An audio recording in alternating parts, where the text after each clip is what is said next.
Hello, guys, gals, and non binary pals, and welcome to the Fae Realm. Happy Pride! It's the first stream of the month for Pride, and we are Oops. here. Some of us are queer, but we're all very strong on the rainbow side of things because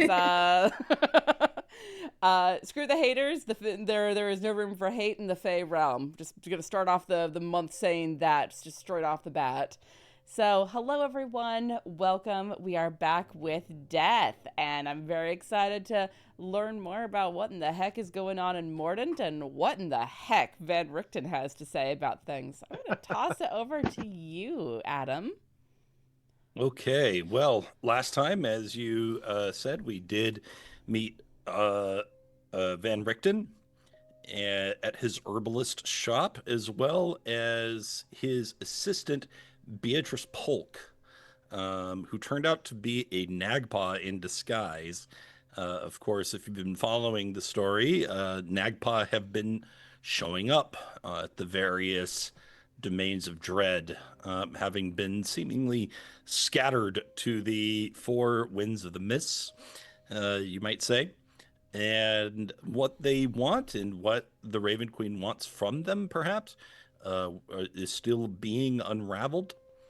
Regardless, Beatrice has asked that you keep her identity secret for now. This is all after you arrived in Mordant and you went to a haunted mansion that lied right there in front of you, as if the Raven Queen were to say, "Go in here." And therein you went and you explored many things, but ultimately found very little to go on in terms of breaking and awaking this particular dread lord. Even Mother, even the Empress had something about them that made you understand where they might have come from at some time. This guy, Lord Godfroy, is a different problem. This is a man seemingly without any redeeming quality whatsoever, or any understanding to his past. Uh, so that presents a conundrum. During that time, you also came into contact with the spirit of Yi-Ling's mother, who had been found within a great tree outside of the mansion. She mentioned that Yi-Ling's father, the spirit of her father, had been left behind at the ruins, and she wasn't sure where he was. And now we rejoin the party with Van Richten, who can perhaps shed a little bit more light on the situation and perhaps give Drausken the direct information that he has been so craving. Well, Drausken was actually hauling a weeping Yi-Ling to the inn to bed down for the night.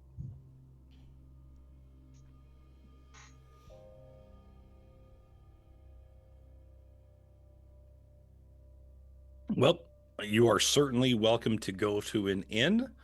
They will charge you 2 whole gold for the experience, which, yes, is expensive. But as adventurers, whatever. Doctor said he'd cover it. That's right. Yeah, it is covered. And Van Richten is actually happy to let you stay within his secret lab and use your sleeping bags and that sort of thing. But he understands if you prefer better accommodations. So I guess Drausken and Yi-Ling are actually not here then. And So we'll just continue on with Lynn and Loraphyra.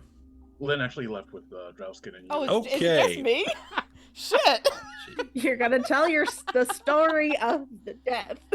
Yeah. All right. Nobody But- wants to talk to this guy. Well, and I do Well- recall that at the end of that one, Loraphyra had been like, so it all began in Darkon. Right. me. Yes. Yeah. Also, as Drausken noted, we've been at this all night. And while Loraphyra may not need to sleep proper, the old man and the kids probably could do for a rest. So Someone had to make a lot of failing sand rolls. That's true. So Dad is taking the kids back to the hotel while Mom works things out with the local tour guide. Dad and the doctor need to take a look at the kid's fever. The kid. It's true though. I am the baby in this party. I think also in real life. I think that is correct. In the other party I was with you in, yeah. Oh no, actually, yes. Every party I've seen you in, it is also true. Aw, we bet Tanya. Well, I mean, technically Jackson was not a baby. But You were still the He was youngest. older than. he were was still the the one youngest of being that group. patted while crying like 90% of the time. He got de-aged by a potion, so he looked 15, but he wasn't 15. He was like 115.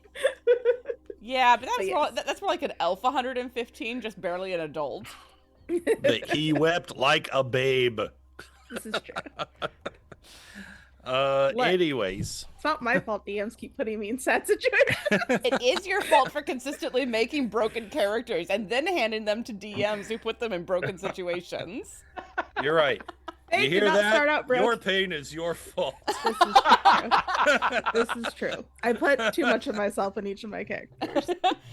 So you hurt your own feelings this If way. you have trauma, just try harder, obviously. Wow. Therapy is for. Have you won 25%. therapy yet? I'm getting there. I am getting there. Oh, stars and stones. My face hurts now. This is not the appropriate mood. I'm sure we'll get there. Don't worry. It's all right. We know the bar's in hell. Tanya will cry. It's fine.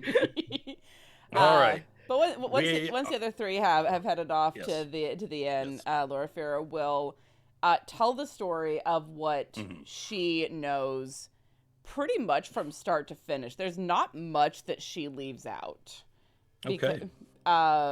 Like there's a couple of like personal details that she leaves out, but anything that has to do with what's going on with the dread domains, she's just like, you know a lot of stuff. You're working with she doesn't say this out loud, but she thinks you're working with one of the Nagpa who is almost certainly directing you in certain directions. Keeping cards close to her chest at this point feels counterproductive when there is someone who can be this kind of a resource. Well, the things that you say make me thoughtful. My compatriot Beatrice has told me many of the things that you have essentially supported in your report. But she's never been able to provide a whole lot of hard evidence about any of these things. So it's very strange. You've been all over through the mist, kind of like I have. But you've been able to control where you go. That's impressive. Only by means of the mementos of each of the domains that we are able to locate by the grace of my lady. That does confirm a theory about the mist talismans, as we call them. Even if one is not aware of the memories within, the right object, if held, even in ignorance, can lead one into another domain. But this idea of killing a Dark Lord for good, without them ever coming back, is quite new. You see, these beings are held in a sort of prison. And the wardens of this prison what we and Beatrice call the Dark Powers, which is a very vague name, meaning something very powerful that we don't really understand. Truly. Are they a collection of gods? Are they some unknowable eldritch entities? I cannot say for sure. But the latter seems less likely. As there is a certain order, there are rules that this is following. There does appear to at least be a theme, a pattern. But what do they want? Well, that is the true question, isn't it? If I could understand what it is they want, well, then we could really get somewhere to begin a strategy. I am entirely thinking with my mouth open, as a friend of mine once said. But you have referred to these domains as the prisons of the Dreadlords, and I agree. But these are also pearls that grow up around the Dreadlords. They are the bit of grit that gets in, and the domain grows around them. Is it possible that these dark powers, these entities, whatever we want to call them, are able to use that continuous cycle as a power source, a food source of some variety? Seems a very inefficient way to create energy. Depends on what you are using the energy for. If it is some... I do not know if it is a god. We've run across representatives of Shar. We are representatives of the Raven Queen. We've run into mentions of an archfey, of a demon lord, or devil, whatever Orcus is, I forget. Yes, an archdemon. We have run across representatives of these intense powers, but none of them have been able to use these dreadlords in the way that they wish to until my lady figured out how to sever them from these other entities. And Shar is a goddess. Not just a goddess, a very powerful one. One of the oldest.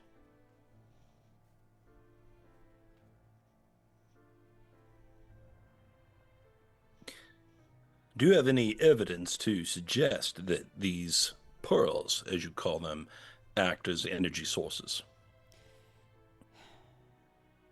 Not evidence as such, just a feeling. It's all right to speculate. We've been able to do little else on our part. Let me ask a question, and my lady, I do not wish to offend you in any way, and so please just take it for the academic curiosity that it is. You have appropriately cushioned the question. Go on. Good. I have conjectured that the dark powers are perhaps a cabal of sorts, a collection of deities, perhaps from the Shadowfell. Is it possible that Shar and your lady are members of this cabal? It is not impossible. Gods and goddesses work in strange and mysterious ways. I do not think that is the case, though. Or if it is something that is changing as my lady is finding more and more of herself, regaining her strength. If she is wresting power over these realms after they have passed on, then effectively she is gaining while the others lose. Now, it sounds to me like a power play. It's simple conquest. If this were to be true, would you remain loyal to her? If your journey has all been about conquest and land. I think so. We all serve Master Van Richten. We all serve something or someone and are bound in a certain way by that which we serve. True, but if you were representing Orcus, I would not assist you. So I suppose my question is, if this is true, do we have business together?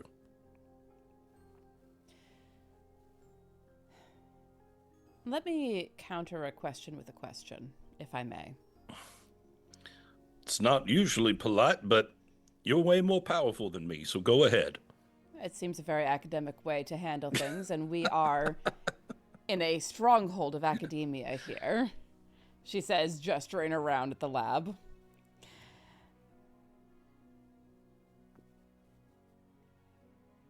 Are the people in these domains people? I think that's a philosophical question, for sure. Well, we are dealing with philosophy here, are we not? As far as I'm concerned, they are people. These are people who are trapped in the endless cycle that happens with every one of these dreadlords.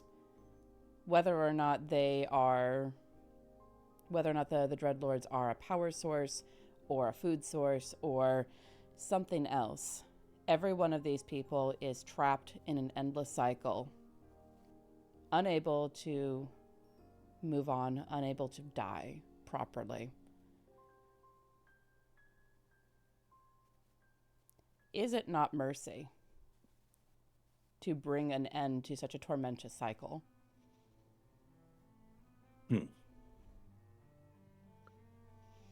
I think you could make that argument about all forms of life.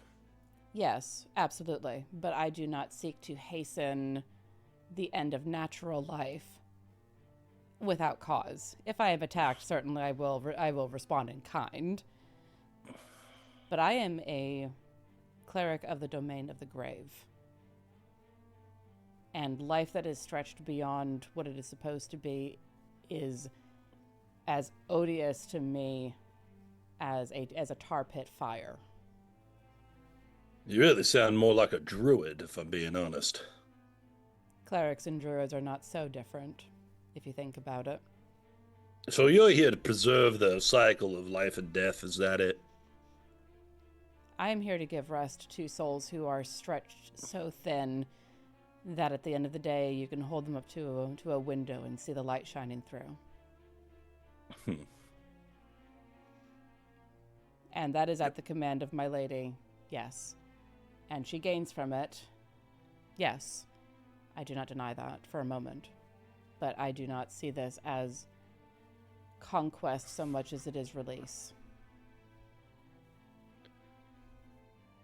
What if this conquest were to grow outside of the barriers of these realms? What if it were to spill into Faerun itself? I have never seen any indication that my lady is interested But in the what if material it plane. did? Then I will deal with that as it becomes necessary. I deal within the bounds of the Shadowfell currently, which is an entirely different realm of existence.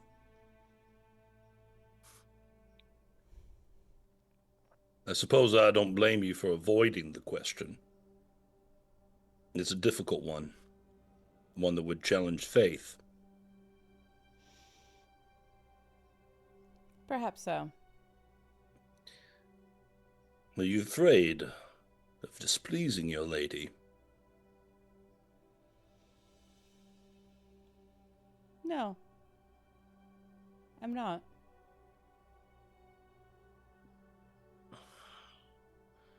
Then perhaps you just need time to think on it.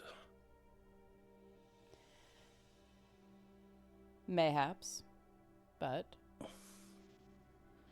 Regardless, I have a terrible weakness, and that is that I am deathly curious. I must have been several cats in my previous life. I have heard of compounded souls in a single body, and you do seem the sort to bat a cup off the edge of a desk. Sometimes even on purpose. Now, I want to know what was in those ruins, because I believe that I believe I keep coming back to Mordent for a reason. All the patterns, everywhere I've been, everything I've learned, and everything that you're telling me and that I've thought about with Beatrice up until this point, it's like a spiral. And it's leading me to this place where all of this magic seems to be concentrated.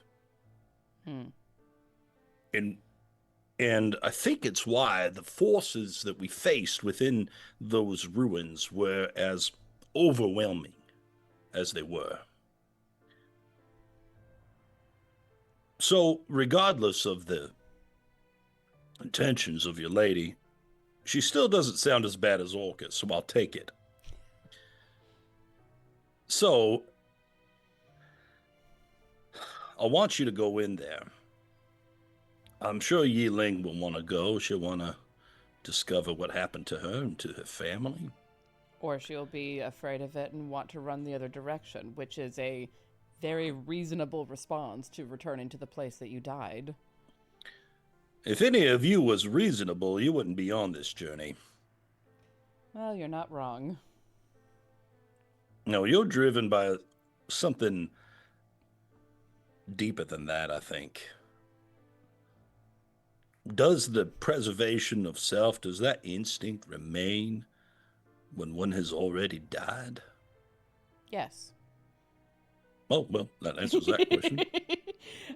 Because regardless of whether or not we can be put back together, it still hurts a very great deal to die. It's a fair point. So, I do think you may be right. I know that the way that I died is likely connected to the Dreadlord of the domain that I was in. It would not surprise me if the way that Yi-Ling died was similar. Lynn as well. At the end of the day, we are all connected to the Dreadlords in one way or another, and it would not surprise me if the ruins have a great deal to do with that. And we are out of ideas for the, Gryphon Manor? I don't know what his lie is. I don't know what he believes. he believes he owns everything and that everything is subservient to him. Which, if our theories are correct, he's not technically wrong about. Someone has built this playpen for him, regardless of the innocent souls that live within it. That is an interesting turn of phrase. A playpen. As if he were a recalcitrant child throwing his toys out of the pram. Well, you met the man, haven't you? Yes. There's only one other being I've ever met that was more childish than this fella. And that, he's real old. He's from Borka. You don't even want to learn anything about him. He's the worst. So, anywho's, I want you to gather as much information and evidence that you can. Any sort of magical findings, any scraps of information you can gather together. And I want you to bring it back here. Because I think whatever you find in there is powerful enough. We might be able to solve your problems much more quickly.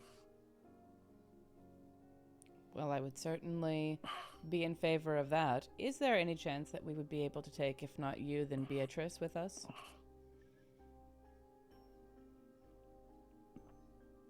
It's a funny thing to ask. You two have been studying this for a significant amount of time. I I have my areas of knowledge and my areas of study, but I have not studied this as you have specifically, and she has alongside you. We may miss something, and I don't want to take that risk. Well, I don't see what you would gain, but if she wants to go, I suppose that is her prerogative. We can ask at the very least.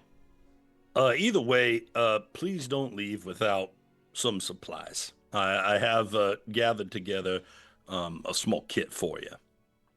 That is wonderful. And no, we will not leave without a great discussion, I think. But before we do any of that, I will certainly need to take my rest, as my fellows are doing currently. Sure. I mean, there's a rug right there. You could just meditate any way you like.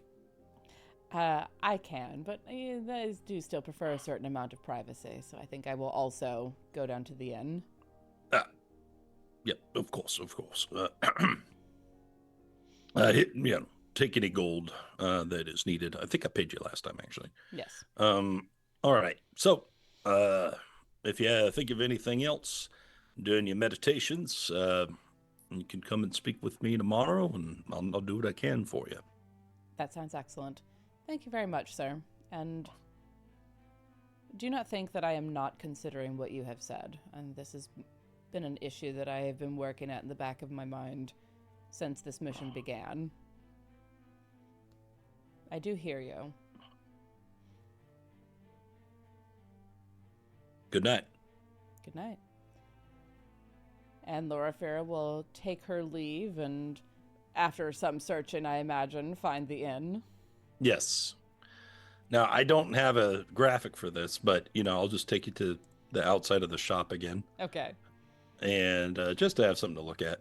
And we will move you there.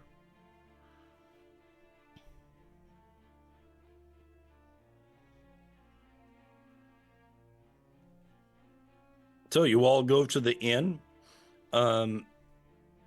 Drausken, did you want to talk to Yi-Ling at all on camera, or were you content to kind of tuck her in and then skip forward? Drausken's plan was to kind of just let her go to sleep. Unless she is feeling particularly talkative or needs the company, he assumed that he probably ought to let her rest. Yi-Ling? Yeah, I think she's just gonna curl up and cry herself to sleep. Lynn wanted a moment with Yi-Ling. Please, go ahead. So she will help and serve what ministrations are best needed to take care of someone who is sick. Make sure she has a moist towelette, a glass of water, probably a nice scented flower. And once she's all tucked in, Lynn will take a seat at her bedside. And she will say, I could not fathom the pain you must feel right now.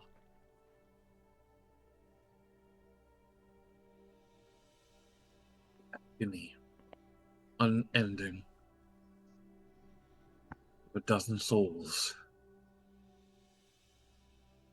You've chosen to take them upon yourself.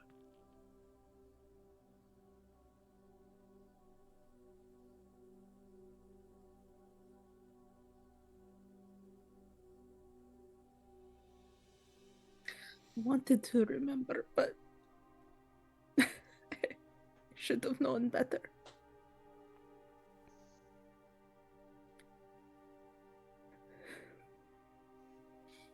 I don't want to remember this.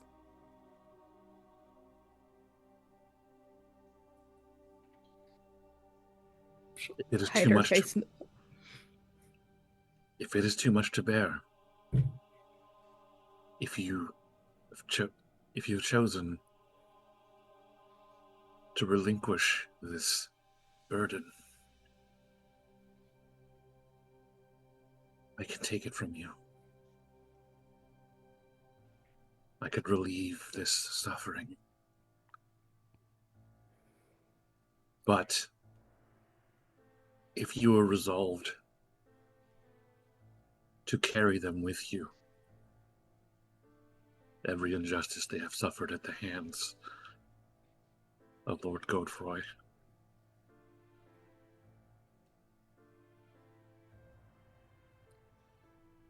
if you would take even what little remains of their dreams,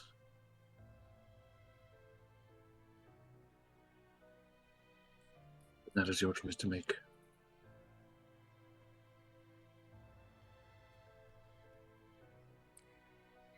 Yi-Ling will unbury her face. Can you just take their last moments? Nothing else.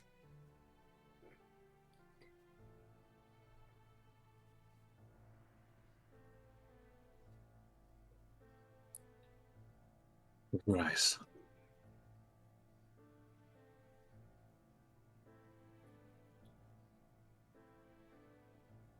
When next you wake, it will all seem a horrid, aching dream, but nothing more. Yi-Ling will reach out and clasp Lynn's hand and just hang on to it as she tries to fall asleep. As Yi-Ling drifts to sleep, I will continue clutching her hand, and with my other, I will gently place it upon her forehead. I'm going to get another room. I don't want to be here for this.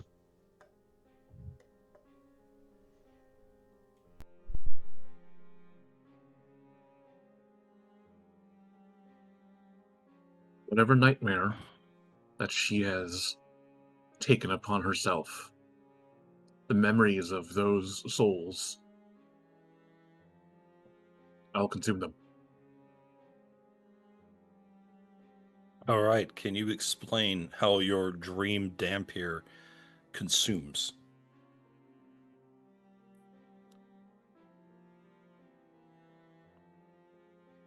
Now that she's no longer doing it in a rush, we can actually do this proper. She will set a pot next to Yi-Ling's bed, from which she will grow a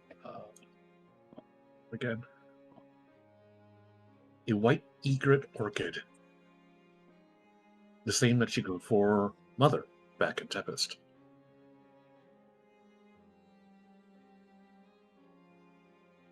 After some moments have passed, the dreams will pass into the orchids.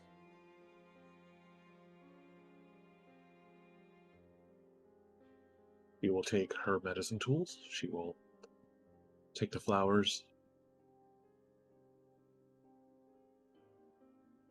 crush them, and knead them into a tea.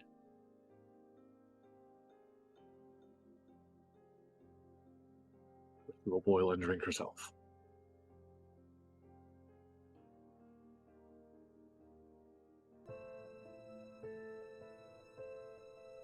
Okay.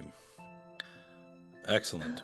I like to think that at first Yi-Ling's like when she falls asleep, she's clearly like entering nightmares almost immediately. But as the flower grows, like her body relaxes and eases into deep sleep, dream sleep. All right.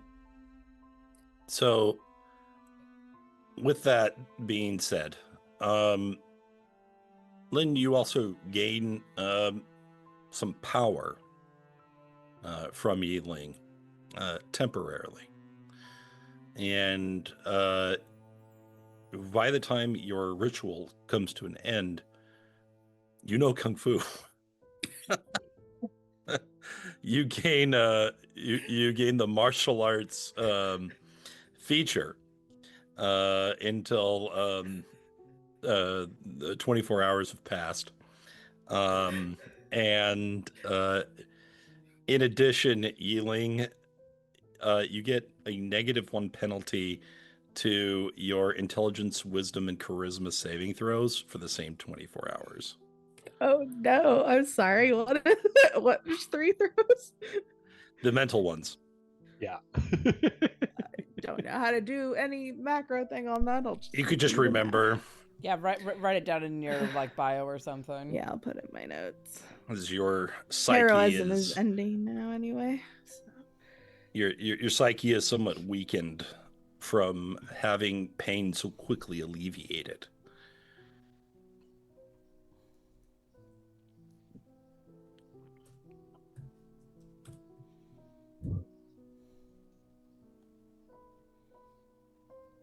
All of her best stats. Someone's been taking inspiration from Baldur's Gate 3, and after Astarion feeds on you. I have never denied that I steal liberally from Baldur's Gate 3 because it is in many ways 6th edition. Ooh. Bold claim, Strong sir. Alondra and I are planning to play that on this channel Friday evening at 6 p.m. Come check it out.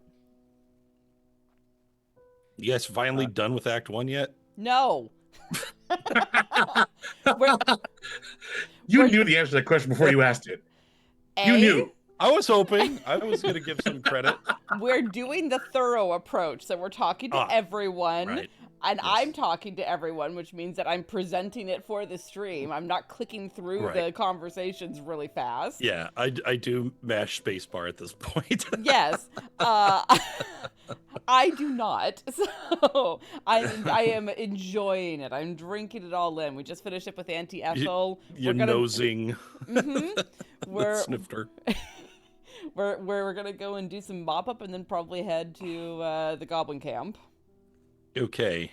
Wait, so did you finish Auntie Ethel yet? Yes. Okay. Did you kill her? No. Did you get the thing? Also no. Okay. That's fine. We'll have to talk about this later. Look, when hey, I said the thing that, when the monk is the one doing the conversation and I have a -1 charisma. Why, you cheeky little... She's one of my favorite NPCs. Like, I honestly, know, you use her for everything. Amazing. Such a good quest line. Oh, it's so it really interesting. Is. Speaking of the -1, is it just to those 3 saves? Or yeah, those... saves. Okay. Great. But Yi-Ling's really going through the ringer, guys. But you do feel that pain is greatly numbed when you do awaken. Get some sanity back? You know what? Take a sanity check, and if you get a 13 or better, you restore 1. Oh, God. Okay. I can't look. Oh! 14! Got a 14. I get it. I'm so proud of you. Yay! I have 0 sand. Well, 10. 0 modifier. Lynn is now opening her counseling office. The druid is in. Yep. Dr. Druid. Oh my God, you should draw the little thing of Lynn with her Charlie Brown Now, stand.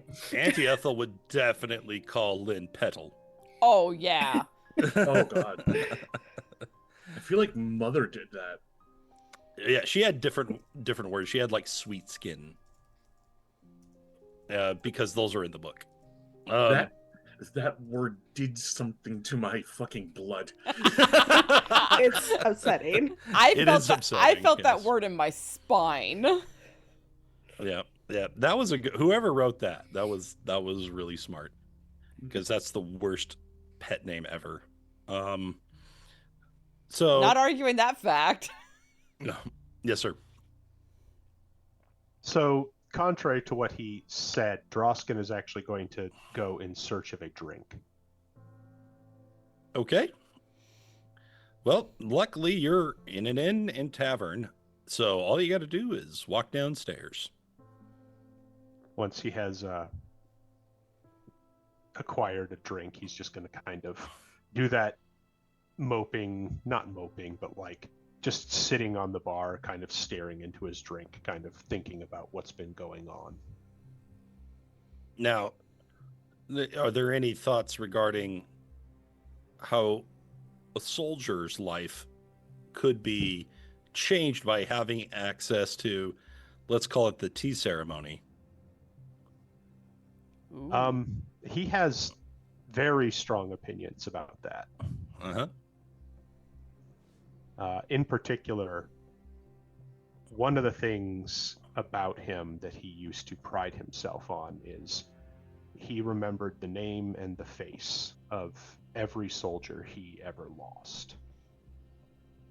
And he's been having a really hard time remembering those now.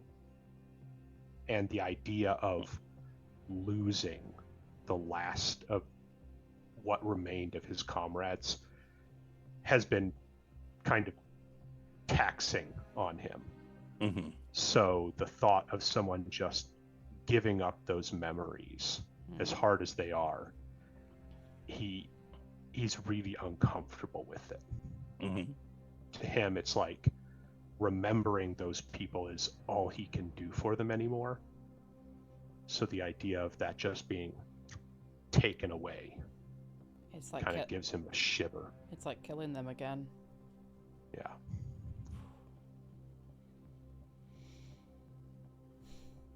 Well, that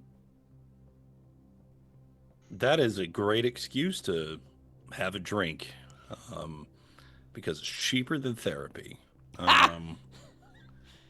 Oh, you're not wrong. I think that's where Loraphyra finds him when she comes into the inn. You arrive, and there he is, sitting at the bar. Well, that's always a hopeful sign. So I had intended to head straight to a room after discussing with the tavern owner and getting some rest, but I think Loraphyra's steps kind of catch a little bit, seeing Drausken bent over his drink. She'll come and sit next to him and order a drink as well. Evening, or I guess morning, as it were. We haven't gone to sleep yet, therefore it is still evening. That's how time works, isn't it? Sometimes it feels like that. Truly.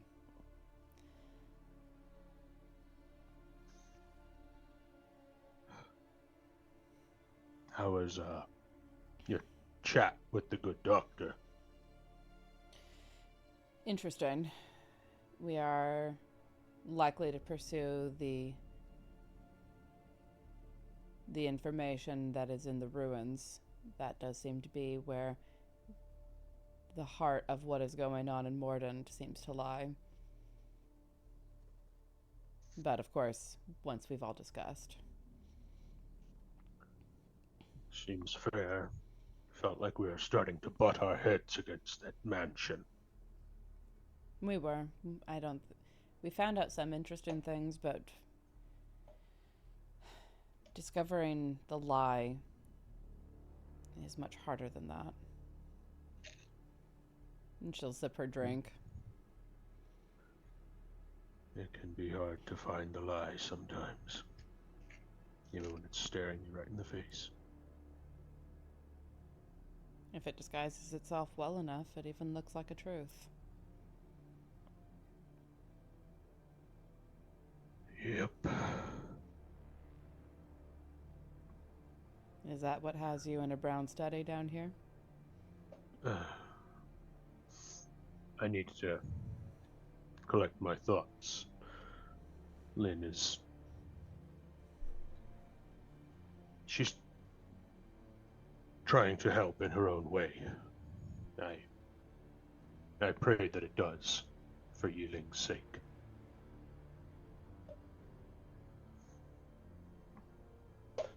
I have no appetite for losing memories. I don't know how Yi-Ling can give them up so freely. Maybe it's because she's so young. She has a whole life of memories ahead of her to earn. But for some, memories are all that's left of life at this point.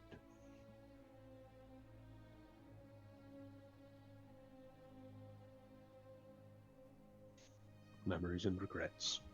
Cheers. Loraphyra will pick up her glass and tap it against his. Memories and regrets. Sometimes all that we are able to carry with us. Damn heavy load, those. damn heavy load.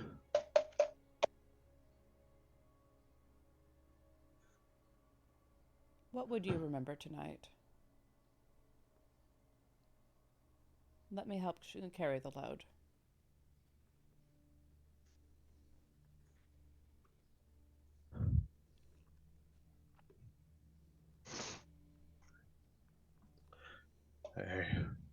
I don't know. I spent a lot of my life just being on the move. Everything was one place to another. It was an endless parade of places and voices, battles to be fought and won. But over time,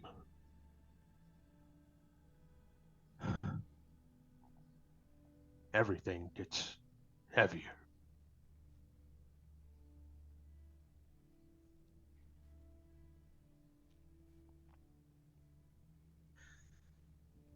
I lost a lot of friends, and I'm okay with that. It's the life of a soldier to lose people. We all knew it. And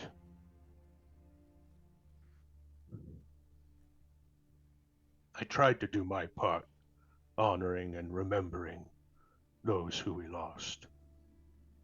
Got a good mind for it.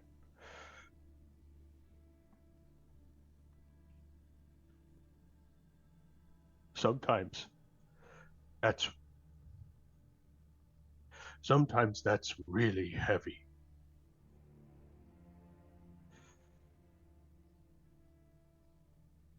And the idea of lightening that load, it feels appealing. But then it scares the hell out of me.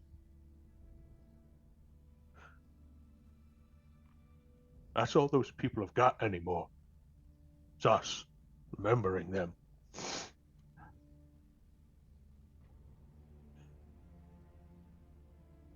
Maybe I'm too old to be able to carry it anymore. But I'll be damned if I just set it down on the road willingly and walk away. I can't do that. I can't do that to them. It's not who you are.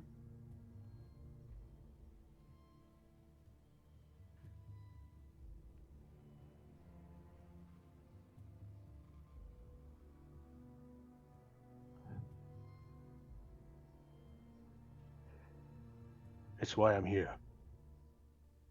It's why I'm involved in this damned fool's errand. I lost so many people. So many of my brothers and sisters died to find that dream of ours, to see it fulfilled. That dream is going to get all of them killed. I can't help the ones that passed before. But maybe I can help save the ones that are still there fighting. And if I can do that, I will walk barefoot right into the mouth of hell.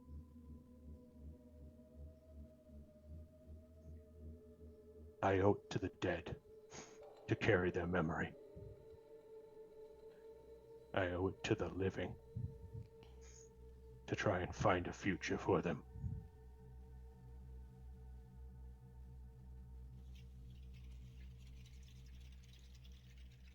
So lead on. I'm too far in to give up now. I know. You and me both.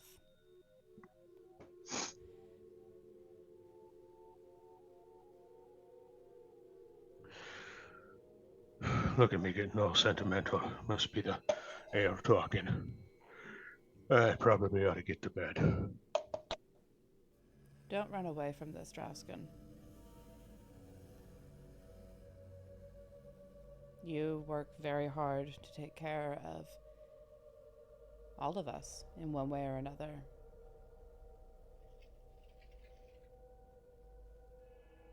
You're not allowed to run away from this right now. This is what you need.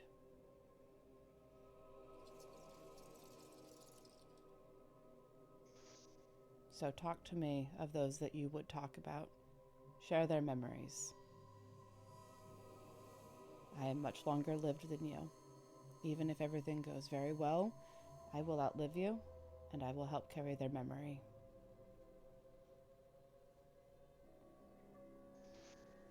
Stupid elf. Every day. Tell me stories of them.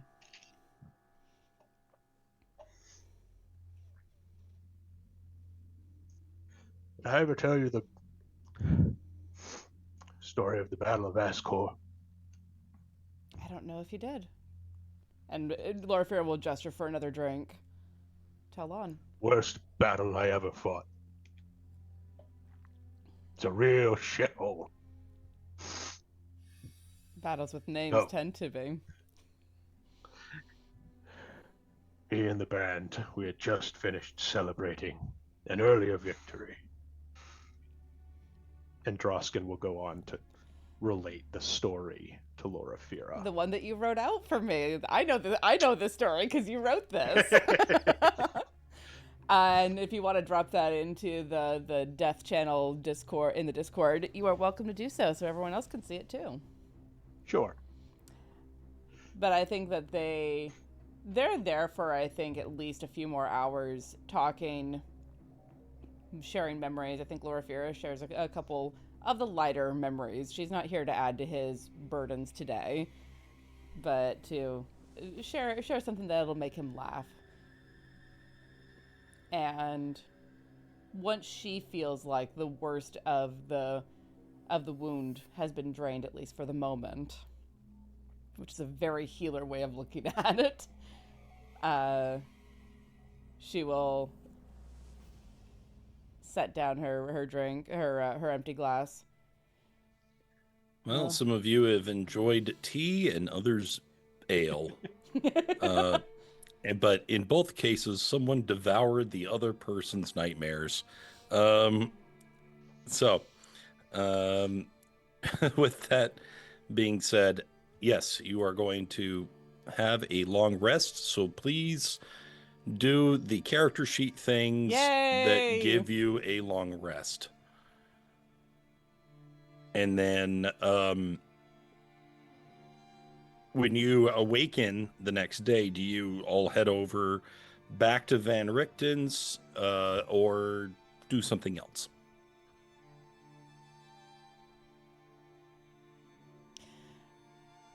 I think that we would want to at least meet up and have our own discussion in the common room first.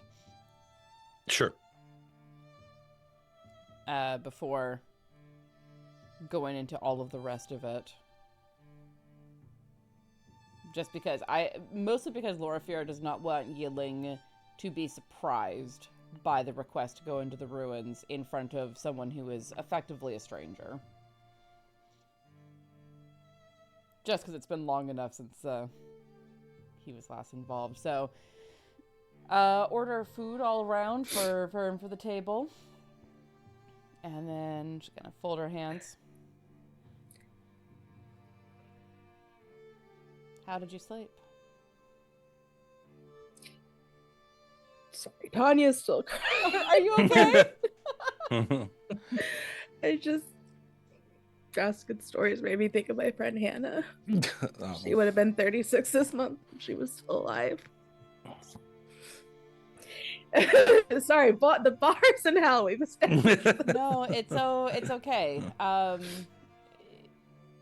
We carry the memories of those dearest to us, and this month is one where I think a lot about that.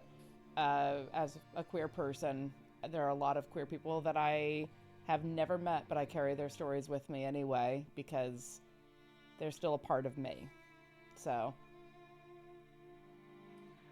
it's a heavy load, but we carry it because to do otherwise would be less than human.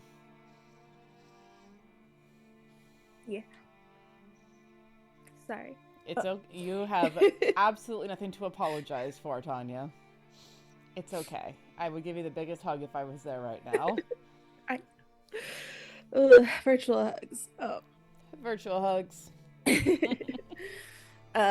Yi-Ling's feeling better. Good. I'm glad Yi-Ling's feeling better. Because she... I'm... Thanks to Lynn, I'm much better. Thank you.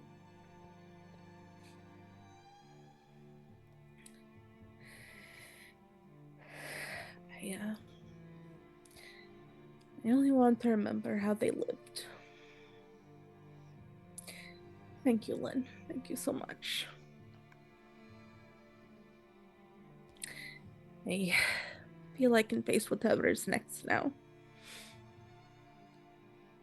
Well, what is next is likely to be... I had a long conversation with Van Richten after you left. And he believes that a great deal of what is tying Mordent to Lord Godfrey is connected somehow to those ruins. He thinks that's why the overwhelming force to push him out and away has been there every time. And we are rather at a dead end at the manor. I can't think of anything else that we can do up there. I mean, there are few spirits left, but... Well, I mean, only one of them has the possibility of knowing the secret, and he can't even stay in this plane long enough to tell us what it is. So that being the case, I think that he may be right, and we do need to go to those ruins. Which is why we're having this conversation here, not in front of him, because I want you to not be surprised. Do you trust him, Dr. Van Richten? I trust him as much as I trust our Nagpa. How's that? I do not believe that he is lying to me. He is, shall we say, something of an open book about his opinions and desires. I don't know necessarily what he stands to gain from this, besides finding out why he keeps being drawn to Mordent. But that is an interesting question, isn't it?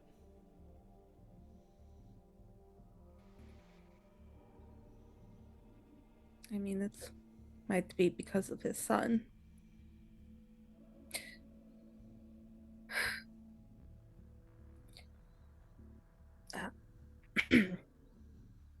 He lost his little boy a long time ago. And he still wants him, so perhaps he thought to see the spirit someday.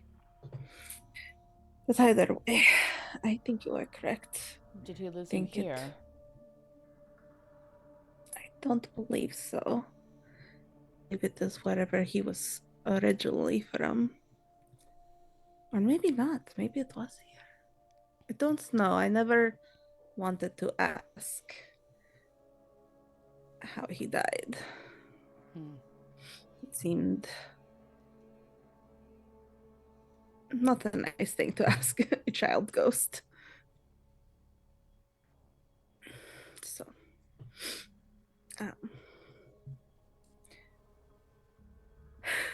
but I think everything has been leading to these runes, unfortunately. Whatever there is strong, though, I don't know if we are strong enough to overcome it, but I hope so.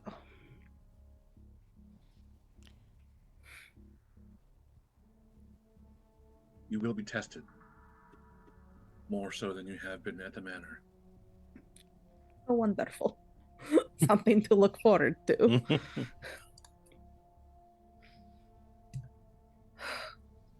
Oh, I don't know. I'm sure there is some reason that the Raven Queen was able to pull me away. And she was not able to do so for my parents, so. Whatever it is. As long as you are all with me, I will be able to face it. Did I not hear that some suspicion exists that your father may be still tied to the ruins somehow? I'm not sure. I mean, we did not find him in the mansion, but if that is where he died, that is not unlikely. I suppose anything is possible. We have encountered your mother. Perhaps it would do well to find your father as well. I cannot say I do not want to see him, but part of me also hopes he was able to go wherever he thought he would go. Maybe it's different for him since he is an elf. So far, all we've encountered are human ghosts. It's true. Damn flighty elves, you never know what they're up to. Nothing good, of course. Oh, never. Oh.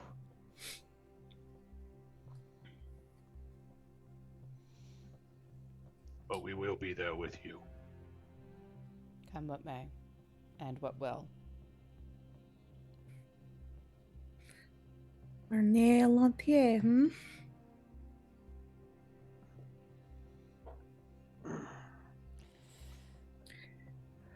All right, shall we head back to the herbalist shop and... Oh, I did ask Van Richten if he'd be willing to send Beatrice with us. Without, of course, revealing her actual nature, but if she is willing, I think having her there would be very interesting. If she's half as accomplished as the others that we've found, it wouldn't be the worst thing in the world. That is precisely why I thought to bring her. Having such a strong magic user, at least nearby. Not a bad life ring to have at hand. Good. Maybe they can do some more of that teleportation magic. I don't know that I want to walk halfway across Mordent. How far away are the... Well, I suppose we'll find out when we get there. Back to Van Richten's, where the ruins are. Everyone eaten up enough? Sure. Give Yi-Ling just a long look. She's sort of been picking at her food this morning. Waves are heavy. Keep up your strength. All right. I'll start shoveling. Good. If you get hungry on the road, though, I do have more of those snacks that we picked up in the cactus. Drausken, those are not human snacks. Well, Well, also, good. He's not I'm not a human. Humanoid? I don't know. They're for dogs. You are not the dog either. Babu. Let me tell you a secret I learned on the trail a long time ago. Food is food. That is correct. I'll take your word for it, both of you.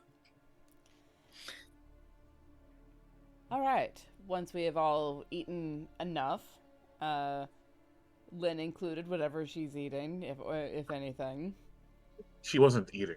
She was actually silently nudging her plate toward Yi-Ling. We're all like, eat, eat. Yeah, Lynn is stuffed. Yeah, I was gonna say Lynn's full of nightmares. Yeah. Oh boy. Okay. So you make your way back to the herbalist shop, and Beatrice lets you in the back where Van Richten is anxiously awaiting your arrival.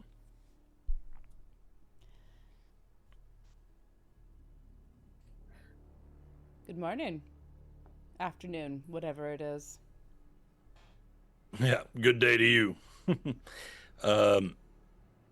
Are you all rested up and ready? I believe so. And have you Yes. come to a conclusion? Have you decided to go to the ruins? Yes, that is where the answers seem to lie. Very well.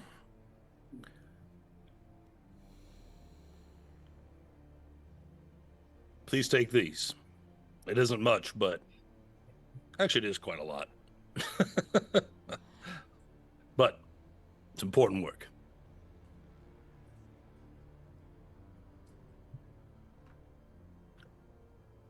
Van Richten's supplies contains 5 bolts of undead slaying, 5 bolts of monstrosity slaying, 8 Ooh. greater healing potions, 4 uses of silver sheen, 4 holy waters, 12 rations, 1 potion of stone giant strength, And and 2 potions of invisibility. Is Silver Sheen basically like silvering our weapons? Correct. Yeah, it's a temporary measure to be able to overcome certain kinds of damage reduction. Ooh. Back in my day, we didn't have silver sheen. We just hit things really hard until they stopped moving. All right, Grandpa. Your bones might appreciate the assistance.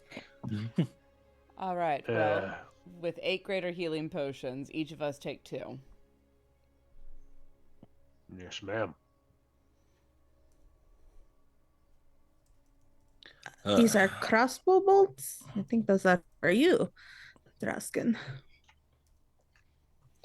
I mean, I can also give you a crossbow if you need. It actually happens to be my favorite weapon. Oh, I? That and a whip.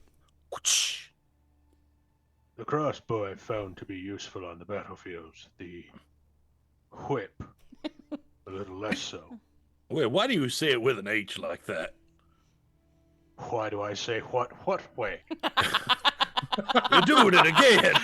Stop it. All right, gotta clip that. Say whip. What are you talking about? It's whip. Whip. Oh my God.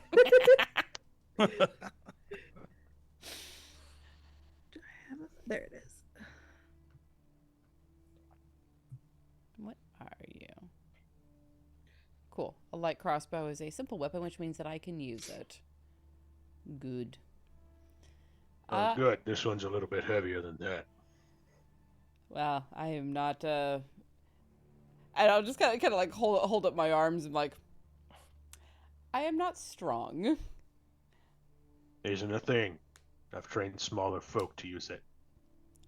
I will, I think, settle for the thing that is more suited to my strength. of 8, -1. That's fair. I'm not going to tell you how to do your job. Appreciated. I will take a light crossbow. Okay. You are given a light crossbow. Are grave clerics martial weapon proficiency? No, they clerics? are simple weapon proficiencies, but a light crossbow is a simple weapon. I just looked. Yeah, that's why I was like, I don't even think you could use the heavy crossbow. Correct. I mean, you could use it, but you wouldn't get the proficiency bonus. It would be bad. It would be real bad. Not that we have the time, but trust me. Give me 2.5 weeks. Following drill, you will become proficient. True. Consume the arrow. I am far too old to be yelled at in training measures. Yeah, I think the difference between a D8 and a D10 is outstripped by, does it have slaying on it? Yes. So anyways, you are given those things. And Van Richten asks, is there anything else I can do to be of assistance?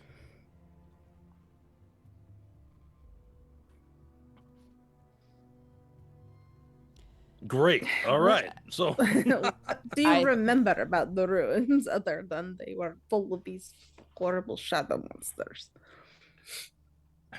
Well, I've been on the outside a few more times since then. I haven't ventured very far within it's south along the Rolling Road, near Candle Cross, within the woods there. And that's where you want to look. All right. There, I have seen shadows, moving shadows, in that place. And the last time I tried to step foot therein, there was a strange feeling that came over me. A feeling of, I don't know, empty, cold is the best way I can describe it. It was quite unsettling. It seemed to grow as I approached deeper within. And then I began to hear sounds, the wailing of beasts or of the dead, I do not know. But I realized pretty quick, and I had a funny feeling, I was way in over my head.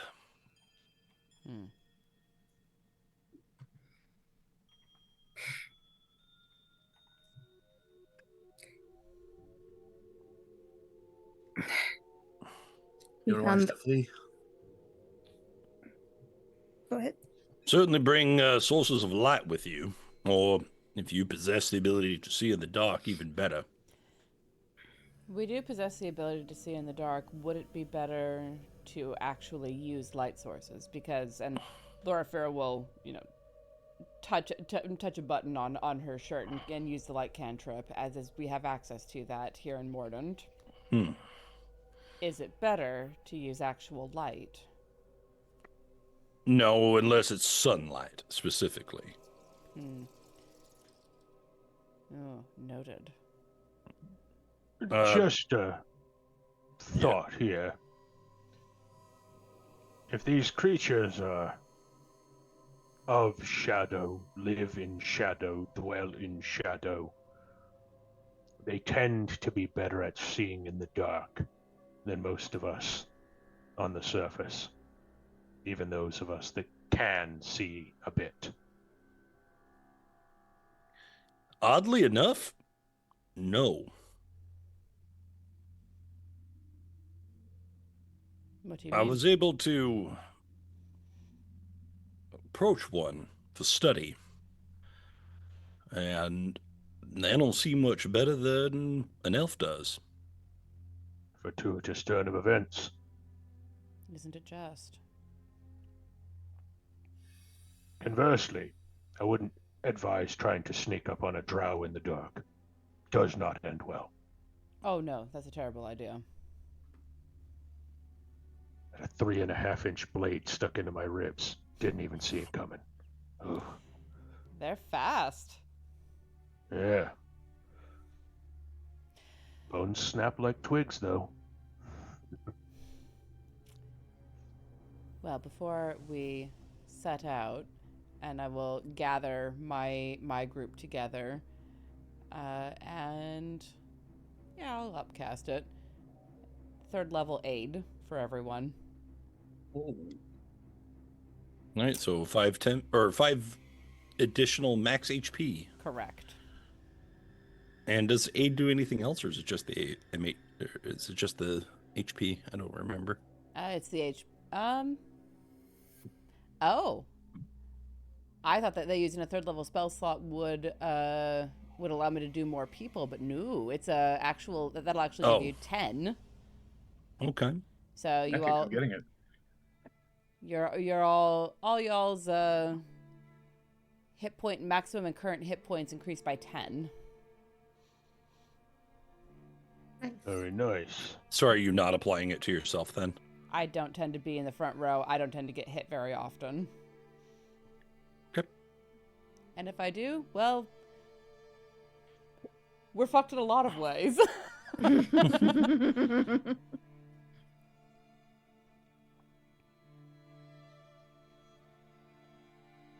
Now there is have you spoken with my assistant yet?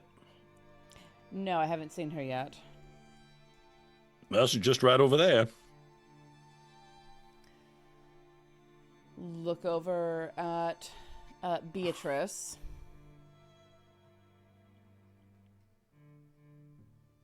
Goodness gracious, where is she? One last thing, Doctor. She was hiding in the green. Oh, what can I do for you? Have you ever slain one of these beings before? Or have you seen one of them slain? I have. I was able to bring one low. It was difficult affair for me to deal with, even just a few.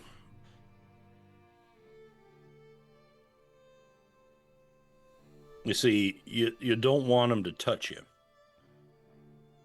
If they can, they'll drain your strength itself.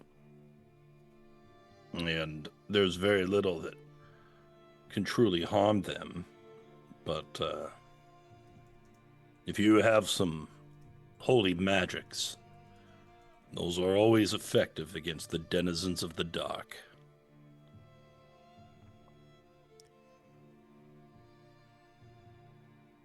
The nature of the curse over Mordent makes it so that spirits, when defeated, don't truly depart. With exceptions, she eyes the scythe on her back. What of these creatures? Are they also bound by whatever is binding spirits to Mordent? No, they are truly destroyed. Which makes me feel that the ruins are not actually part of Mordent. They sound as if they are a space where another realm overlaps Mordent.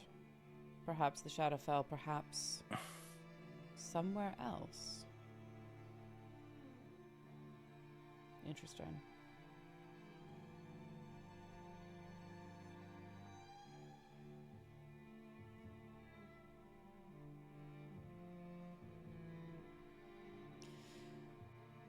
All right. I will go over to Beatrice. You know that we mean to make for the ruins. Indeed. Would you care to join us? Join you at the ruins. Bring your knowledge and expertise, the studies that you have done, to bear on this particular subject. And Loraphyra is looking Beatrice directly in the eyes And there's a lot of what she isn't saying laden in her words with that. Well, I'm not inclined to get myself into danger.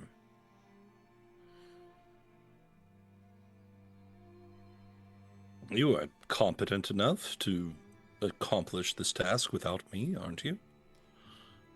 We are competent, but we are not trained in the specific areas that you and the good doctor have been studying. We may miss something that is of vital importance. Roll persuasion. Can I aid her? How are you going to help? Just kind of go over and be like, "Now don't worry. We'll keep you nice and safe.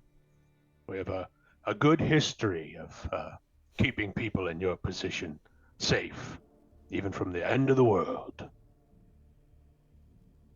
Okay.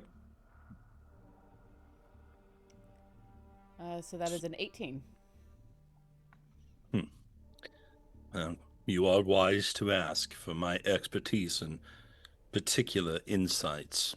And if I can be afforded some protection, then very well. I will shadow you. I will keep at a safe distance. But I will be around.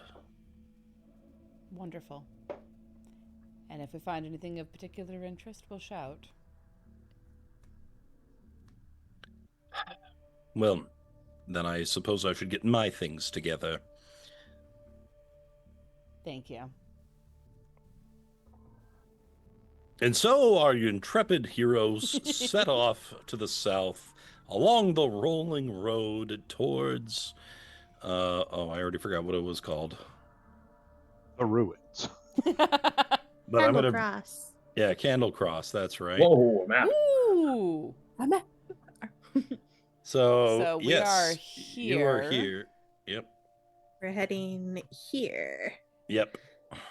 Or to the which woods? These woods or these woods? Which Into the woods! right here into these woods. Into the woods. So nearer to Shrikefield. It's only a couple of miles away. You can get there pretty soon. Okay. But the extra rations are really there for what might end up taking time. We'll see. But you are not accosted along the way. As you enter into the woods, into the forest, you are led by Beatrice to a sort of elevated ridge, and there is a small opening and a cliff face, where there is a passage into a cave network. And Yi-Ling, as you look up at this place, it is familiar to you, and your stomach lurches just a little bit as you look up at it. Boy, stillness of mind. That's right. Everything is fine. Everything is fine. We're just gonna Trade stuff for that this. all Exactly. deep down Lynn inside. ate it. It's gone now. Indeed. Drausken comes up by Yi-Ling, puts a hand on her shoulder, and gives a squeeze. "We're with you."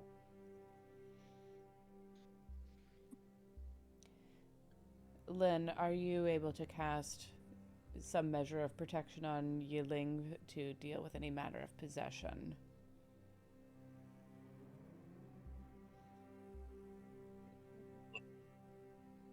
She means cast protect evil and good. Protection from evil and good, yes. It will last only a matter of moments, but I prepared this ahead of time. All right. I'd use my cartomancy feat to prepare this spell Hell yeah. as a free casting. Love that. Okay. Good. It is good to know that we are prepared. Okay. You see, Beatrice, already you prove your extreme worth. We would have had a much more difficult time finding this without you. You know, I know that you're playing me, but you're right. Two things can be true at the same time. Right. And am I actually playing you if you know the game as well? It's pretty good.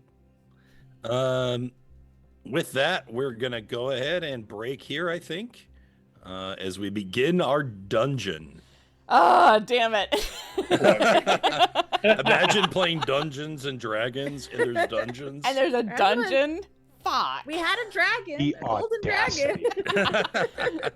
The utter nerve. There may even be a dragon within this dungeon. Oh, We'll no. find out. Oh no. Shadow dragon. Oh, don't give him ideas. God damn it, Tanya. Sorry. Stop giving Adam ideas. Now that one goes back to Baldur's Gate 2. Ooh. Yes, indeed. All right, friends, we'll be back That was a hell of very... a fight. I'll bet. We'll be back very shortly. Please hang out as we get our drinks, get up, stretch, move around. You all should do the same. If you have medications that you need to take, please do so. We'll be back very shortly.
Hello, guys, gals, and non-binary pals, and welcome back to the Fae Realm. We're diving into a dungeon in our Dungeons and Dragons. Shocking, I must say.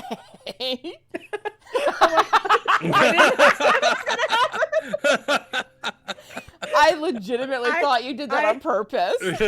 Have something turned on, I guess. Especially with how slowly you did it. Amazing. Adam, over to you, good sir. All right, now we're at my favorite part of any Dungeons and Dragons game, the Dungeons and the Dragons. And so, yes, the cave opening is there before you, and Beatrice vanishes, invisible. Fair enough. Not let them touch you. That's all I can say. Good enough. I probably have this on my sheet, I think. I don't. How long does invisibility last when done with the potion? I think it's the same as the spell. It's an hour, Thank you. maybe? Double check. It is, in fact, an hour. Okay. Okay, so significantly better than the spell. Is Yeah. the spell not an hour? I think the spell's only like a minute, isn't it? I think that's greater No, I think invisibility. it's an hour unless you like attack something or Mm-hmm. do something. Yeah, it's Well, like you just concentration. throw it out, it's an hour. Yeah. Oh, well. Yeah. Okay. Yeah. Yeah. See, right? Not that one. Yeah, I think you're thinking of, it's greater invisibility that you're thinking of, and that's because you can still attack while in that level of invisibility. Mm-hmm. Whereas with a second level invisibility, you're invisible until you do something to fuck someone over. Or you can just be a gloomstalker and just be invisible all the time in anywhere that's vaguely shaded. Or the warlock with that same eldritch ability. I just love how fucking bitter Adam is about that. Would it be advisable to have myself or Lynn or both under the effects of invisibility until something pops off? I think you should save it. Couldn't say. I don't know. All right. Now there's the matter of illumination. Most of us here are able to dwell in darkness and navigate our way around. But seeing as our enemies are the literal shadows at the walls and at our backs, say you to casting them out. I think it may be advisable for each of us to cast light on something that we are carrying or wearing.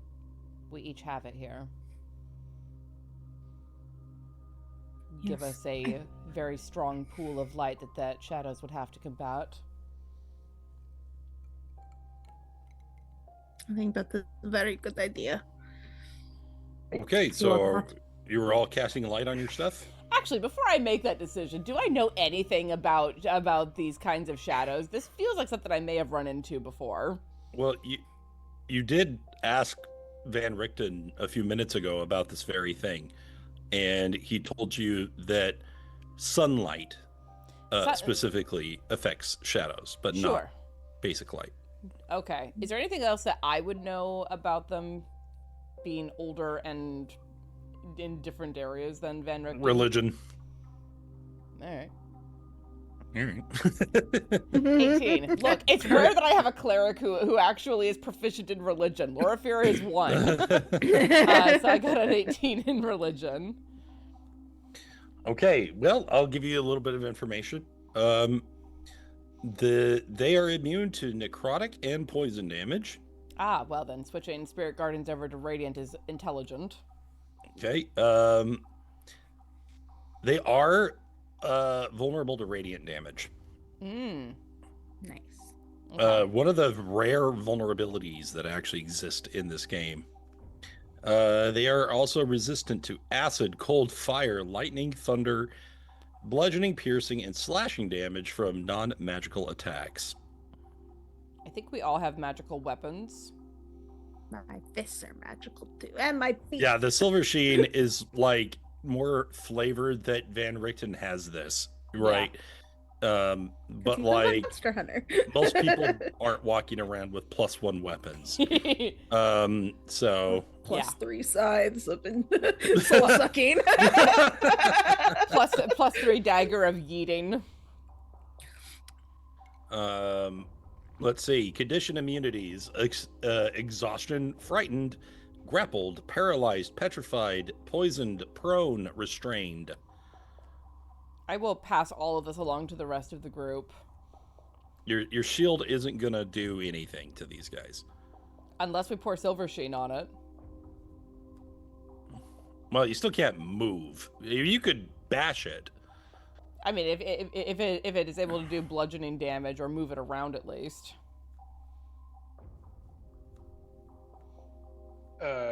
Here's an important question. If we have no source of light, if everything is dark around us, will we even be able to see them? Can you see a shadow in the dark? Why we are going to have light. That I mean, was it my won't worry, hurt yes. them, but it will let us see them approach. Also, yes, to an extent, it's a movement as opposed to a shape. But it is very much a thing to watch for intently, and that,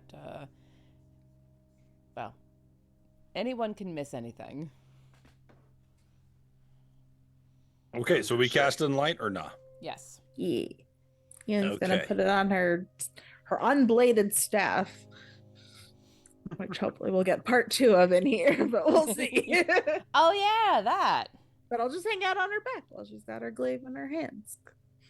Or, a little lantern above her head, kind of.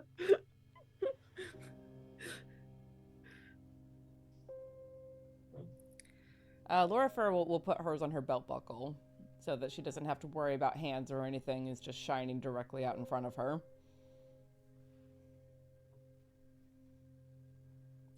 Where's Serpentine Trek? There you are. Lynn has a sheaf of paper talismans that she can enchant one, and then actually she's still got an extra extra spot on her robe of the Dream Empress that can carry it. Okay, you're all lit up. Oh, I could do an aura. How much does light go? It's like 10 feet. Well, you don't need the aura. It's going to produce the vision for you. Okay. Light is 20 feet bright light, 20 feet dim light. Correct. That's all set now on your characters because I'm amazing. You are amazing. Thank you. Thank you for being amazing for us. Well, we all have dark vision, so it's hard to tell the difference. Right. Yeah.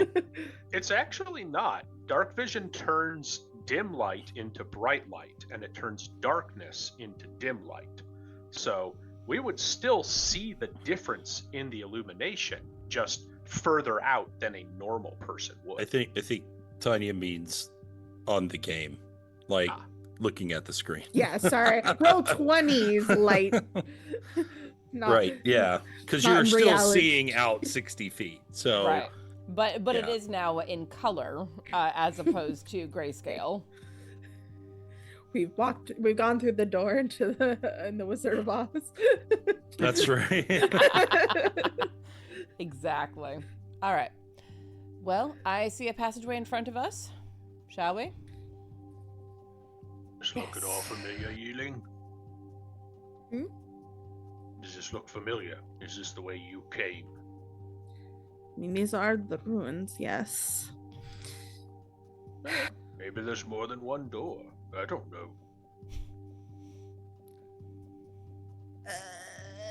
Do I remember the way through the ruins that we took with Van Richten before? Her and her parents? This is very familiar to you. You're pretty sure this is the passage you took. But you did not know definitively whether or not there were other entrances. Well, as far as I know, this is the one. Just keep your eyes open. All right. Let me know if I'm gonna step on anything sharp, pointy, or whatnot.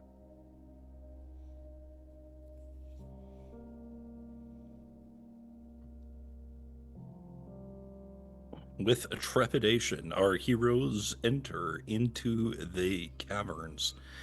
And as they do, a feeling comes over them. The air is dark and heavy. A chill runs down your spine.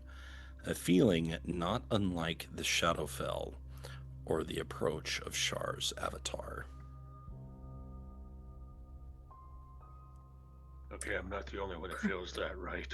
No. The scent of dread? Sorry. Loraphyra, you may be right. There is something about this place that does not feel as the rest of Mordent does. There's something peculiar here. Are there any ghostly voices? Make a perception roll. Because I remember when we first arrived at Gryphon Hill, they were everywhere, and Yi-Ling could hear them. Where's the tiny little button? There we go. I'm blind. Ooh, dirty 20. Guidance. Dirtiest of 20s. Okay, so yes, you can hear faintly whispers of spirits. And you look over at the cavern walls, and there's actually two places that are elevated but steep, just in front of you. So you can't see over them from your vantage point, but they are climbable. And you hear sounds from those directions. hear the whispers of the dead.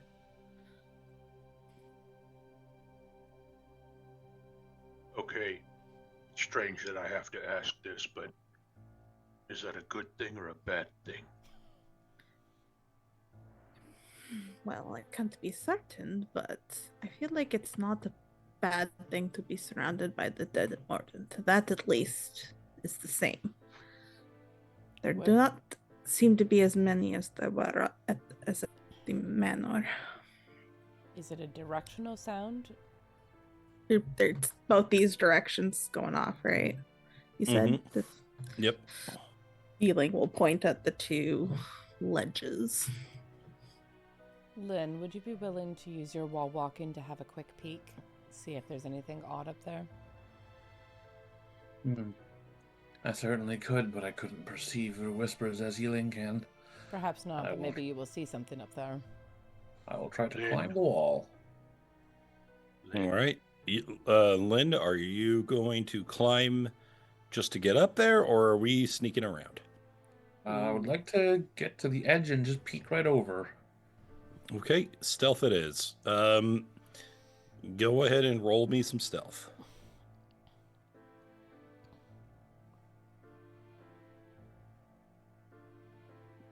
Okay, so I'm going to move you up to the ledge there, and let me see if that works. Yes, it does. Okay, so indeed, you see a specter floating in an open cavern space.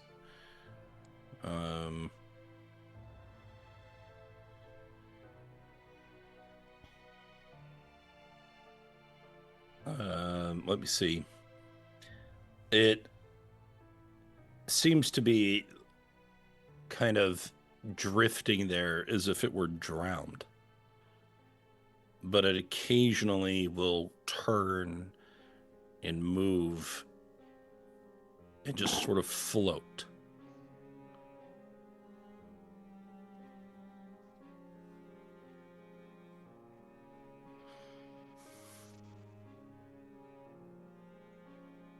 There's a spirit here. It is adrift. Does it appear hurt like those ones in the West Wing, or more like the other ones that were more or less okay? It struggles. It writhes. It cannot breathe.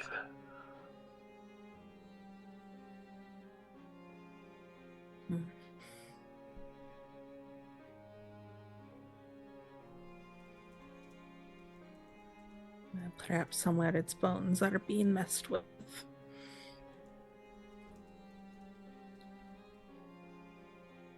I'd say you will beseech it. It's like those ones in the West Wing. I don't know that I will be able to. Yeah, little ones. This place is not the same as Gryphon Manor. Let's not make any assumptions that things are the same here. Should we speak them or simply look for the shadows and destroy them? That is the question. I do leave not. that up to you. The dead are your business. I don't know about that.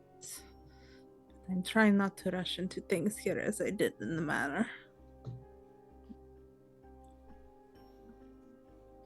A gesture most appreciated. Loraphyra, what do you think? Should I try to speak to the spirit? Or let it be and let us continue on our way? I'm of two minds about that. On the one hand, if we are able to release it from its torment, so much the better.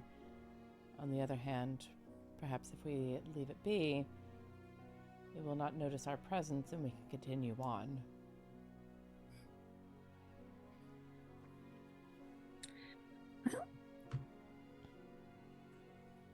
It's time to roll a D2 and flip a coin, guys. There you go.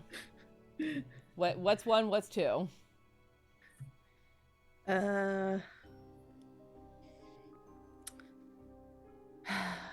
my goodness. Let's see. That 1 is the head of the glaive and 2 is the butt of the glaive. And we're calling butt. But it is. Oh wait, I didn't say what it was. I meant what answer is that? Butt is talking to the ghost. So let's do it. Yi-Ling climbs up to the ledge. I will roll athletics if I need to. No, you don't need to. It's fine. Monk. That's why you're doing it and not me with my -1 strength. Does Yi-Ling recognize the spirit? Just in case. Well, it does wear spectral versions of the habits it would have worn in life, and to that end, it appears to be someone from Mordent, but you don't know the individual. This person, Is it a habit, like they're an Ezrite or something? No, like clothing. Oh, okay. Yeah.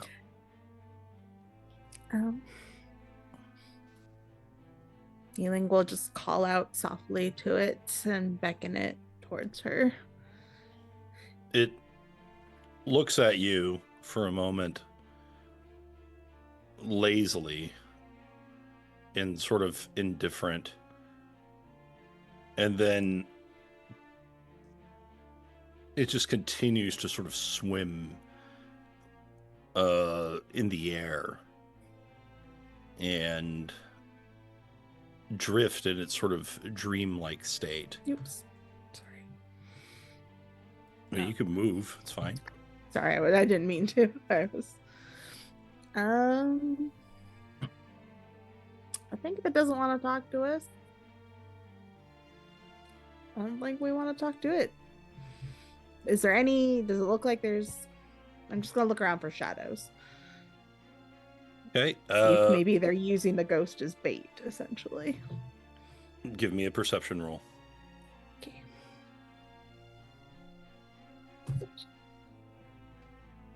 24. Damn. Okay, with that, you do not see any shadows in the cavern, but you do hear that familiar sound of their grumbling. They don't really speak, but you can hear that strange gurgling, popping noise a little ways further to the north. He's gonna grab Lynn's arm. I hear the shadows that direction, and we'll point. Should we fetch the others? Yes, Yi-Ling will call down. I hear the shadows into the north here.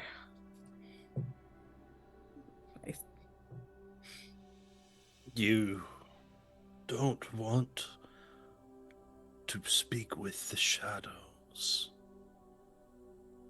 They are unkind. That's the spirit talking? Yes. Oh, I thought that you did not want to speak to us. We'll go a little bit closer. May I ask who you are, and if we can help you?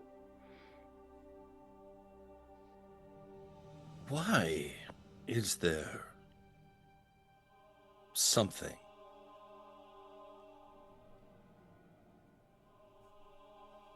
What do you mean? Why is there? Like, why is there? Why does anything exist? I'm sorry, my friend. I cannot answer that question. That is beyond my ken. And if there is stuff, where does it come from? That is a very good question, but also one I cannot answer. People have been invading that for as long as there have been people. No one can answer the question. Is that what keeps you here?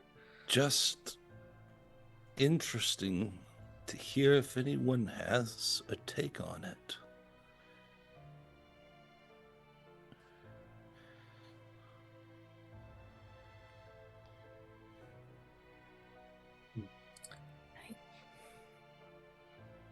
Well, many different people have many different theories. My father believed there were twin dragons that created the whole world, but that was his world. Mother, it was spirit gods, animal gods. So, what do you believe?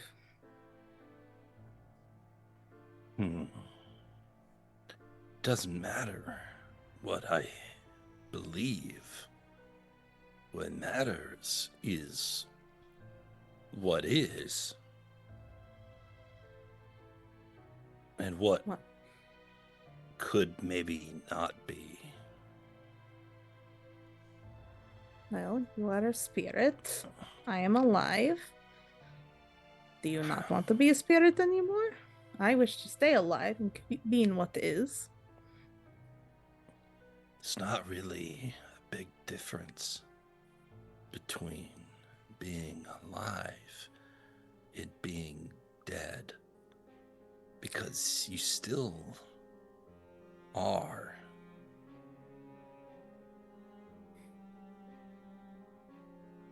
So, who cares? I beg to differ. I think there is a big difference.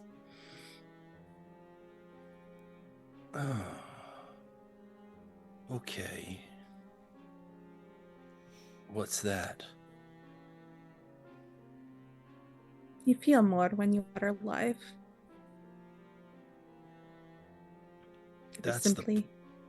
You make a good point. But in here, if you wait and be still long enough, all of that goes away. And it's wonderful. Slowly, and you become nothing. Well, if you find it wonderful, I will not disturb you anymore. I, unfortunately, do not have the luxury of staying and waiting. You have so many worries. Such as being alive. Let me give you something that you might need, because I don't need anything. So I don't need it. Approaches warily. Maybe one day you can be where I am at. Perhaps one day.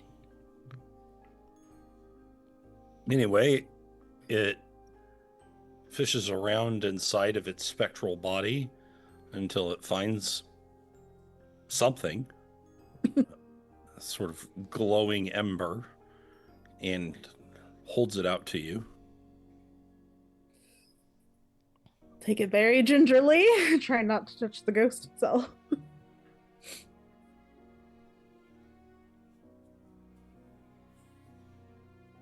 Thank you, friend, for your gift. Please don't kill me, Adam, or make me roll another sand roll. All of the sanity rolls. Okay. What's going on up there? No, let's redo that. I don't There we go. know, but I think I may want to boost up in a moment. Wait. Lynn wandered off unconcerned. Here, come on, let's go. There you go. He gives you a card. Ooh, a card! I haven't gotten a card in a while. World's best mom. Like left behind by a fake creature not long ago. It can be consumed to grant you flying speed equal to your walking speed until the end of your turn. Amazing. Yeah, Loraphyra will put her foot into Drausken's offered hands to get boosted up onto the ledge. I wish I could read the deck when it was in my thing. Here, let me hold on a TikTok. Hold on a clock tick. Just need to see what. Okay, there we go. Take card. Going on. Yi-Ling's taking a gift from a ghost. Oh, wonderful. Yi-Ling bows to the ghost and bids it farewell and comes back. I've got them a memento. I think it will be useful. But I do hear that direction, the shadows. They make a horrible gargling, popping noise. So, if we are here to destroy them, we go that way. We are not here to destroy them. We are here to reach the depths of these ruins and find what it is that your parents, or Van Richten, or Lord Godfroy was seeking. Agreed. I think that we do not pick more fights than we absolutely must. Now, if our best way is that way to the north, then we take it. Or we continue along this passage. Trying to avoid them. I suggest we go back down to where we were then. Plus, it will be easier than trying to get Drausken up here. So, you will start climbing down and helping Loraphyra if she needs it. She will need it. Thank you. I will Just have put you Loraphyra know, on her back like a backpack. Ah, I am a rather adept climber. I'm just not as fast as I used to be. Oh, yeah, better years than I thought. he's used to being around younglings who mutter and grumble. That is so incredibly true. I You think get at least 30 a few of them.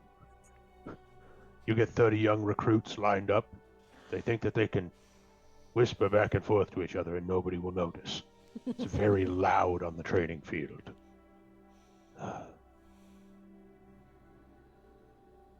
If it helps, I'm sure at least more than a few of us are carrying a length of rope. I think we're all carrying a 50-foot length of rope.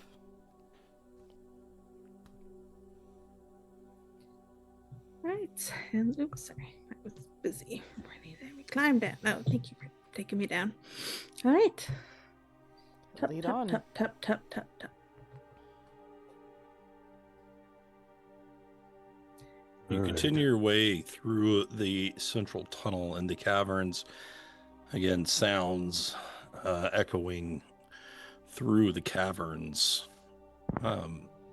confuse their directions and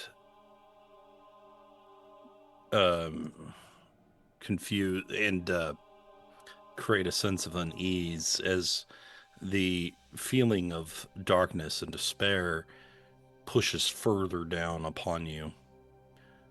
I would like everyone to give me a charisma saving throw. Boy. All right. Well, Oh yes, my specialty. -1, Whoa. 15. So, Loraphyra, you are actually entirely immune to this effect. Because you have lived your life in the Shadowfell. And this is really no different. This is basically okay. Interesting. So like, Hey. so I can feel the weight of it, but it is the weight of that I would be used to from being underwater all the time, basically. Yes. Okay. And when you're at the Fortress of Memories, the Raven Queen extends some degree of grace to your companions, but she is not here. Mm-hmm. In fact, the only real unease that you feel is she feels so far away compared to where she normally does. All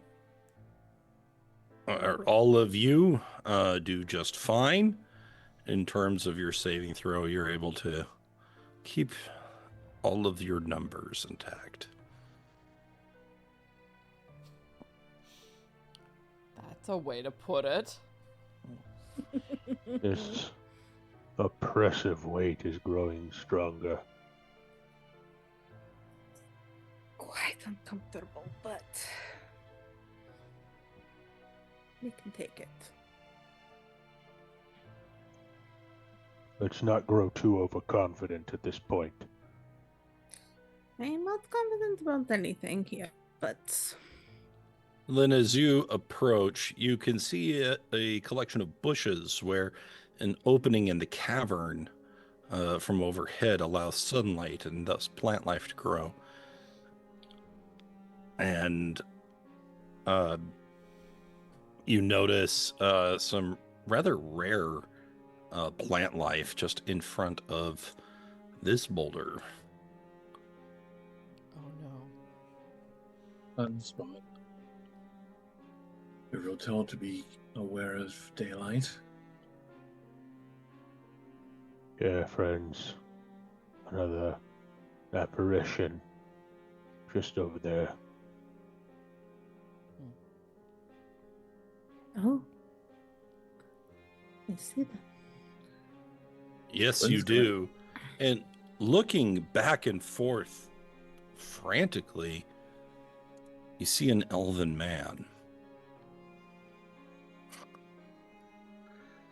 Is it? And you notice him before he notices you. Is it? It is. Hell's bells. Ignoring her whole thing about not running into anything, Yi-Ling runs over. Hey, hey! Drausken is definitely going to try and stop her. She's a monk. You can try. You can try. She does I'm a have to go wall. by you. You just clotheslines her. Bing! Stay put. All right, Drausken, give me an athletics roll. Yi-Ling, give me athletics or acrobatics. You can choose.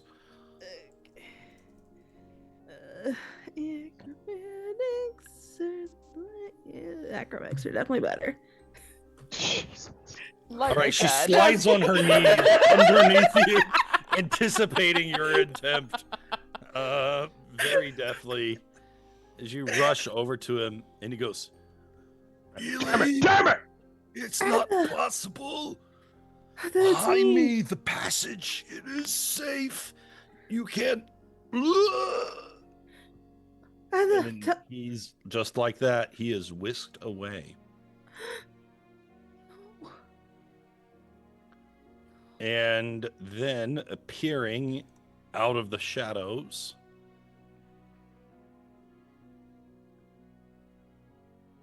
Is a shadow. are the shadows. Oh. All right, initiative. Damn it, girl! Bait for the trap. I mean, we knew it was all gonna happen. No one is surprised. You No. didn't take us here so we could talk to more ghosts? More ghosts, more ghosts, more ghosts.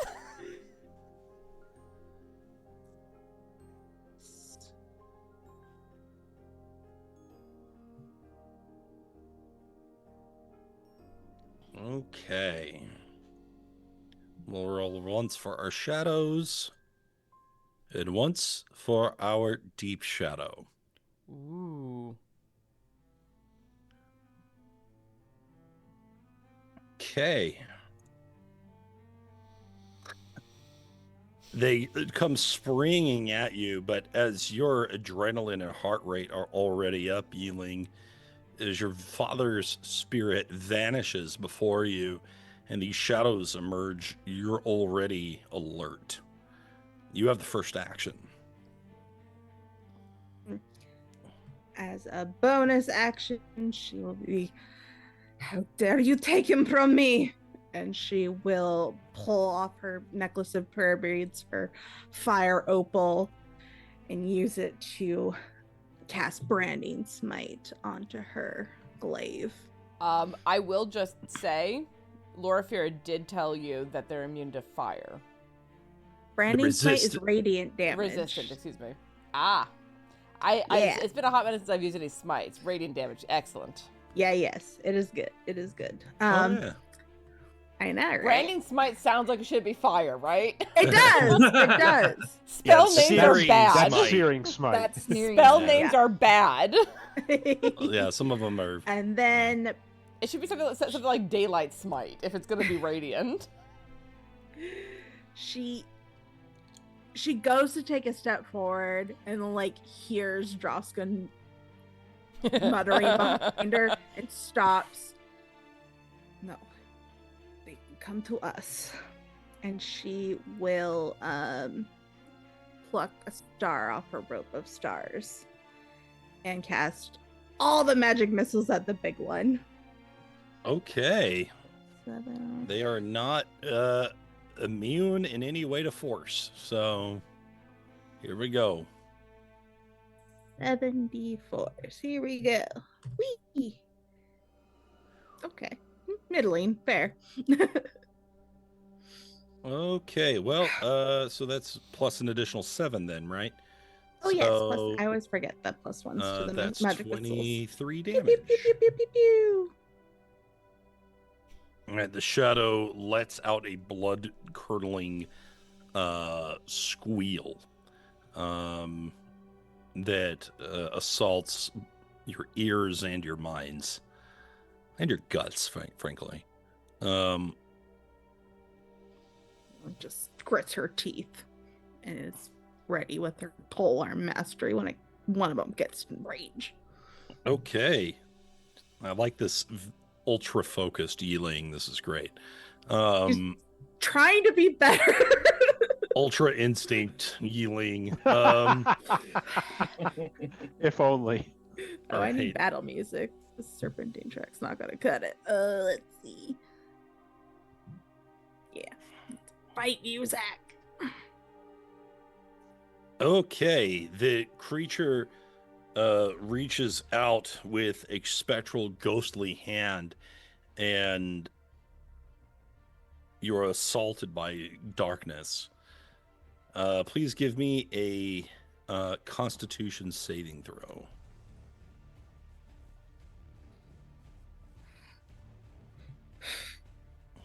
Natural 20 for 25. I was gonna say, wasn't Constitution one of your actually cracked saves? This is luckily it's a physical save and not one of the mental ones. So Although -1 wouldn't have.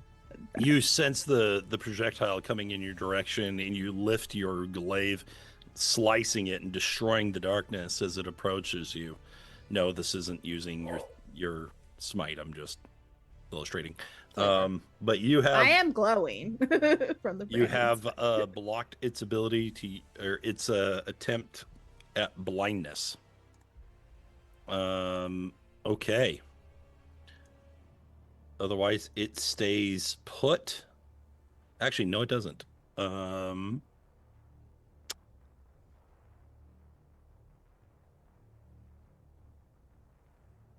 at me, bro. I need to know what everybody's passive perception is. Not good. 22. Well. 22. 14. Okay. Christ. I mean, excuse me, Raven Queen. I don't know if this is adding correctly. It should be 14. What's it saying? It says 1. Oh, Okay. That can't be right. If yeah, no, that's obviously broken. If you got a 15 or better, you can still see it. Otherwise, it fades into the dark. okay. So Loraphyra can see it. Yeah. I think So I'm the only Loraphyra. one. And then you can see it kind of move in front of the passage that the ghost had been referring to. All right, Loraphyra. Well, that changed my plan really fast. I'm like, her all black eyes are tracking the movement of this thing as it moves across, and she's going to point, and she's going to cast Guiding Bolt at it. Ooh, okay. Oh yeah. Light his ass up. Would anyone mind if I use a Deadpool Go for point? it. Get Thank it. you. Get her. Kill him. Aim him. And that's destroy him. worse. Oh, come on. Roll 20. Get roll, it together. Roll 20 be like. That is what it is. But Well, 20's like, what? Yi-Ling's been rolling great. The creature quickly flattens itself against the ground, dodging the attack and then reforming. But I will use that to also indicate to the others where it is. Okay, you all have a vague notion of where it is. Guiding So- Bolt be like. Sleeping with the glaive in front. Just So you figure eight can't motion. you can attack it at disadvantage, but you still cannot cast spells that require you to see the Insight. target. Okay. All right. Anything else, Loraphyra? That's gonna be. We're actually gonna back up a little bit just so that I can have some distance. And that is my turn. All right. This shadow moves right into Yi-Ling, and Yi-Ling. Yeah. Polar Master Strike. Yep, you got it. Let's see the damage. Yeah. So this is the glaive damage, and then I believe it's 2d6 radiance extra. Let me just double check, make sure I'm not lying. 4 cannon, 4 damage. Ooh, where is it? 2d6, yes. Okay. Whee! Nice. Average. We'll take it. Thank you, Your Grace. All right, a good slice, but the creature is still moving at you and reaches out to touch someone. Well, target sheds dim light in a 5-foot radius and can't become invisible until the spell ends. Okay, that's pretty good. Okay. And it's hitting me first. Okay, it does get me with 17. All right, you're gonna take 5 Oh, necrotic damage, and your strength score is reduced by 3. No, no! Ah, don't let them touch you! Oh, I have God. such strong flashbacks to Blood and Thunder. Such strong worst. flashbacks. Just the worst.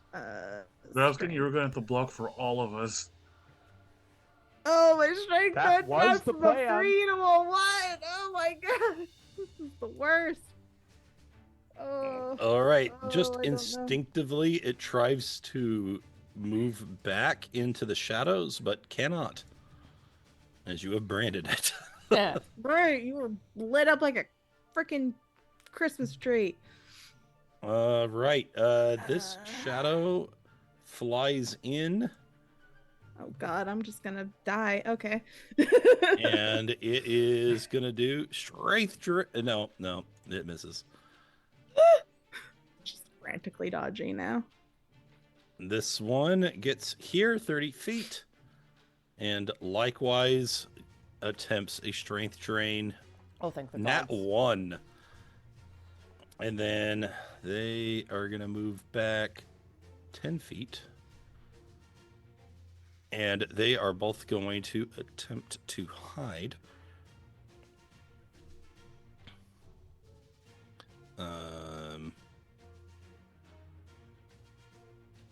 Oh, I'll just roll a 20. Okay. So one has a 20 and one has a 17. So, quick question. as we are all shedding light and have dark vision, all of these shadows would be in a brightly lit area from our Correct. perspective. Yeah, if they're within 20 feet of you, which is fair. This one certainly is. So those two actually can't stealth at all. Yeah, good point. Thank you. Looking out. Okay, that is a good counter. Actually, this is the real reason we were 5, given the 10, light cantrip 15, early on. 20. Yes. Okay. Drausken. So at this point, Drausken basically is grabbing Yi-Ling by the back of her jacket and is pulling her away back towards this sort of choke point between the rocks here, and is like, "Pikemen at the rear, get behind." Hey, okay. I don't know what I can do with that, but that's what he's doing. I mean, you can displace her if you want that to be your action. I mean, I would be happy to do so if I am able. Okay, and Yi-Ling, would you like to resist this movement? No. Okay. She's trying to keep a lid on it. Very hard. I guess All right. it's technically at At the angle. rear. I don't know. Yi-Ling is Are you pulled away. moving behind? Are you moving me behind you? I am Oh, okay. moving you right there. Yes. Okay, gotcha. Okay, Drausken takes the choke point for all the good it'll do. Hey. All right, good tactics. We don't know if it will help, but it's better than standing in the middle of an open cave. Bonus action. No, not really.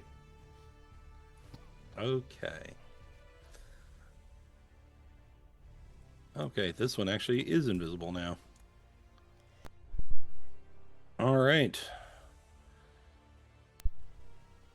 Lynn. Lynn had rolled poorly on initiative because she was kind of focused on this shrub that you pointed out. Yes. You see that it is an Elendluth plant. Would you like to pick some of the plant? Well, as she hears the sounds of battle behind her, Thought I'd ask. I she just mean, looks at the plant and she says, "Later," and she gives a little pat. Love I it. mean, her priorities are in the right place. Or she stands up and, hearing Drausken relaying battle orders, I see that he's taking a defensive position around here. I am going to prepare measuring tool. I'm going to prepare to drop Moonbeam right here-ish if anything gets near Drausken or Yi-Ling. Okay. Around that point. Okay. All right. Get a more accurate measure. But that's the idea. Okay. You start charging up your spell, getting it ready. Moon tiara. Pop. All right. We're back to Yi-Ling. Yi-Ling will pluck another star, and she cannot see the big one anymore, but she can No. see this one that she's hit already. So, yeah. Yep. 7, 3, 4. Oh, I can add the +7 this time because I remembered. Pew, pew, pew, pew, pew, pew, pew, pew, pew. All right. And with that, it is destroyed, leaving behind a little black orb. And then with a key point, I will use patient defense. Because I do not want to get hit again. Okay. Good idea. All right. This one is going to... Where did it go? There it is. Just throw that up there. move out into the moonlight about right here. 25 feet.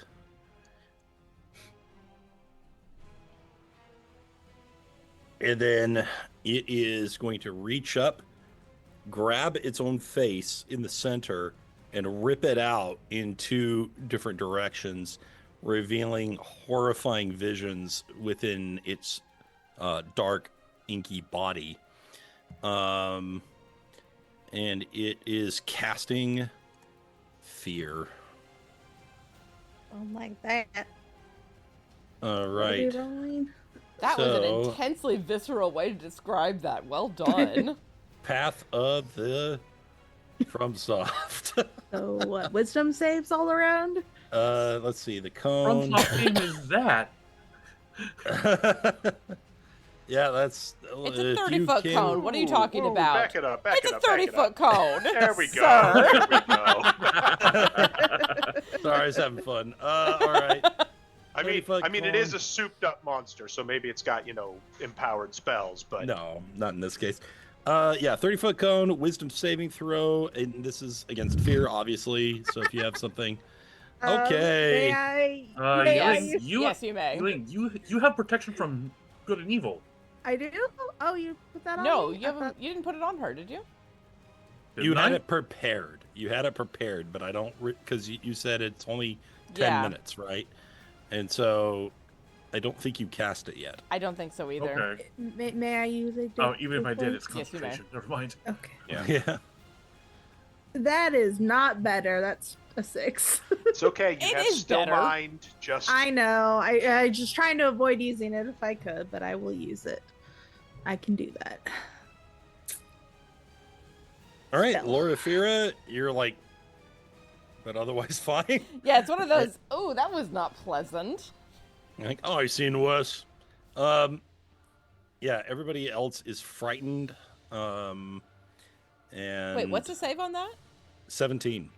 Oh, okay. It says on the thing 12. protection from good Oh. and evil is a 17. That is what I'm seeing. I am silly. Okay, it says 12. Is that correct? It's not very high. Yeah, it is just a 12. I'm the only one who lost, and it's fine.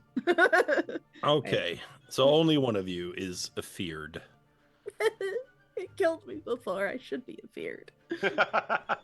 So, while frightened by the spell, a creature must take the dash action and move away from you by the safest available route on each of its turns, unless there is nowhere to move. If the creature ends its turn in a location where it doesn't have line of sight of you, the creature can make a wisdom saving throw. On a successful save, the spell ends for that creature.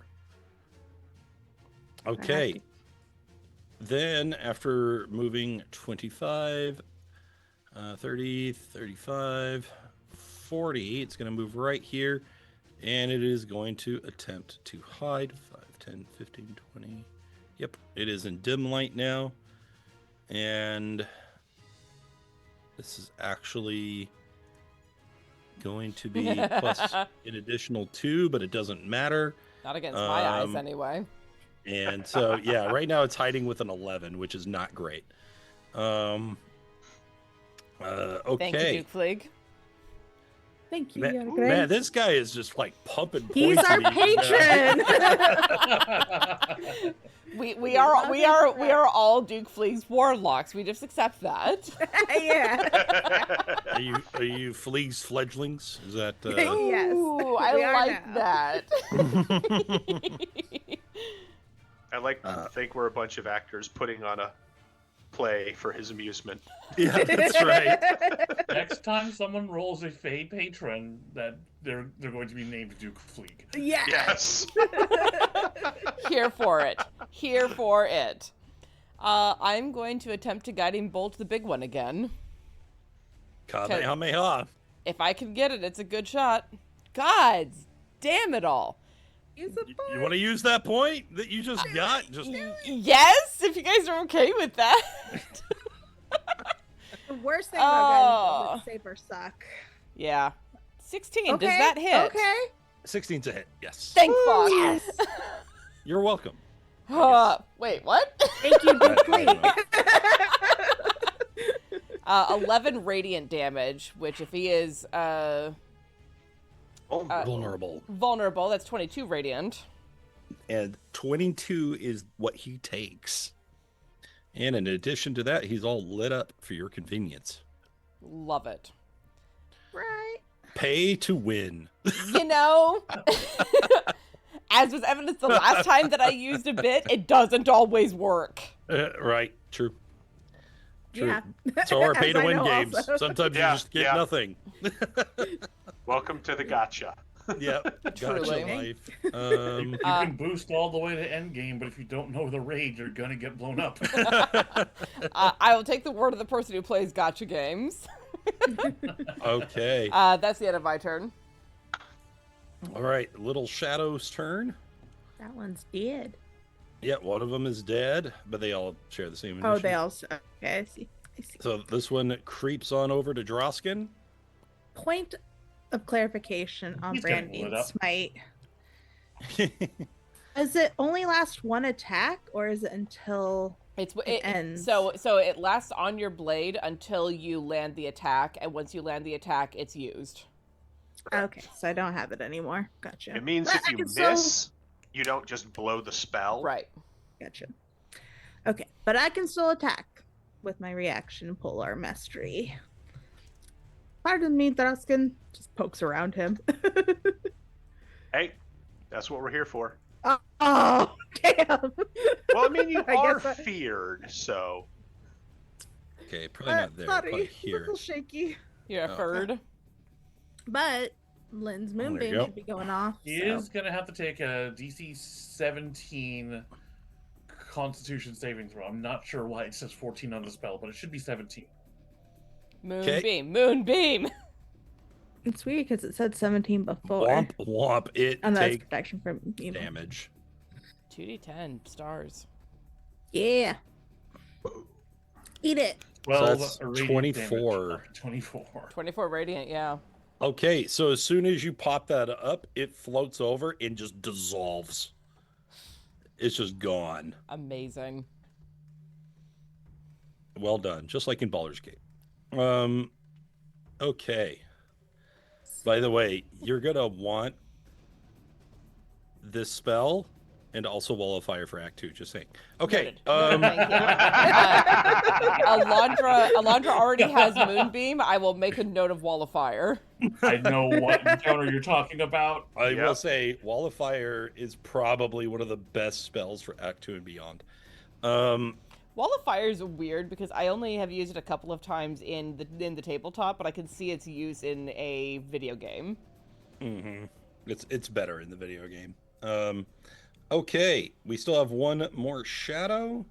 He's sneaking out of the said shadows, where it will become visible as it approaches.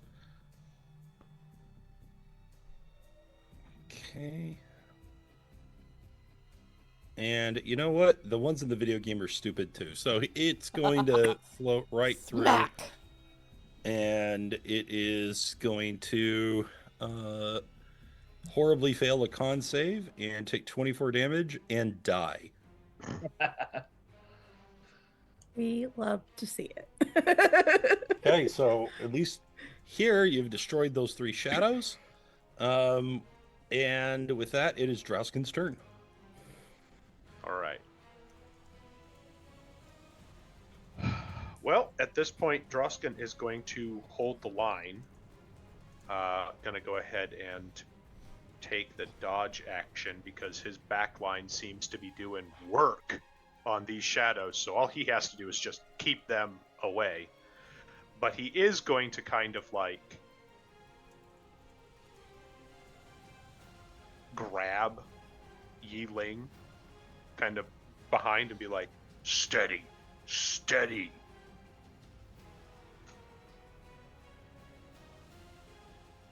I hear you. And that'll be my turn. Lynn. He's all lit up Is for your going pleasure. Yep. Lynn is going to grip the haft on Nera and swing it upwards, sending a rift through the air toward this shade right here. Mm-hmm. 14, get it by any chance? 14 hits right on the money. Thank the Yes. maker. That is 12 slashing damage out of a magic weapon. Okay, excellent. And he's also chilled until the start of my next turn. Thank you, Okay, some green dot. If such a thing can be. You know what? If it works on Merkel for some reason. Okay, valid. Okay, yeah. Another pro tip. Definitely have chill touch with you for Act 2. Okay. Now then. Yeah, worked on Manchun too. Not Yeah. for Baldur's Gate 3, but Everyone's killed a Manchun at this point. it's my first time. You killed a Manchu. I didn't even get to Killed be there for three. that fight. I'm sad. Okay. So this shadow is rent by your magical soul harvesting scythe, but it is a hardy shadow, and it lives still.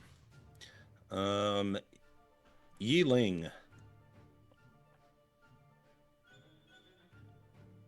Like there's gonna be more shadows in this place, so Presently, you're feared. Yeah. Yeah, you oh yeah, have to can run. I use my Stillness Mine as my action, or do I have to run first? Can you link it again so I can read it? Because I read it Yeah. like last week, but I already forgot how it works. No worries. Let me find it in my list. There you are. Just says use. You can use your action to end one effect on you. I will say I'm gonna say no because fear forces you to move first. But once you're Until I'm out of line of sight. correct. Okay. Then essentially you can save as an action and also at the end of your turn. So you're still gonna get value out of it. Am I? No. I think I have to do one more. And that was 40, right? I'm sorry, I wasn't counting. 1, 2, 3, 4, 5, 6, 7. Wait. I can't math. You're out of line of sight after the first movement. Do you still keep your action? Let's see. You still have to take the dash action. Yeah, it says you have to take the dash action. So is that until I'm out of line of sight, or just as far as I can go? It just says, while frightened by the spell, a creature must take the dash action and move away from you by the safest available route on each of its turns, unless there is nowhere safe to move. If the creature ends its turn in a location where it doesn't have line of sight to you, the creature can make a wisdom saving throw. Okay, Well, fuck so me. Okay. you will have to spend this turn just running, but next turn you can. What's oh boy, what's 45 plus 45? 90? 90. Yep. Oh boy. Bye. Oh boy. Yeah, sorry guys. I'm just going. I don't Do you wanna- suppose I can use a reaction to try and stop her. Go ahead. I'm fine with it. I was trying to kind of grab and steady her, so No, it makes sense. And she probably would have let out a scream or something. yeah, I figured when she squeaked and started flailing with the pole arm at the shadow that came up, I was like, okay, something's going on here. All right, so go ahead and give me athletics, and Yi-Ling, give me acrobatics, please. Roll badly. Sorry. All That right, is the opposite of rolling badly. I'm sorry. Walks it the hell out of there. Okay, I think this is 90. Damn it! Ah, girl. You know, even 10 years ago, you would have snagged her. You know that. Yeah. I'm a slippery son of a gun. Slippery daughter of a gun. Speaking of which, the shadow sees all of this. It attempts to back into this little cave nook here, but is repelled by something. And then it begins to move north, and then it is going to dash, and then it vanishes. And that will end combat. Oh.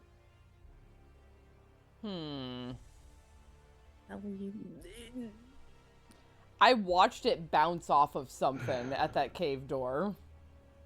Yes, you came did. out. Very little. Hmm. Well, Yi-Ling Actually, will now use her stillness of mind. I thought I heard that spirit that Yi-Ling ran over to saying something about the passage, but I didn't catch it. Maybe there's some kind of safety to be had. Yi-Ling breathes and comes out of it. She looks around. Okay. She will dash back. What did I miss? Where is it? It headed further north after it bounced off of something that kept it from entering that.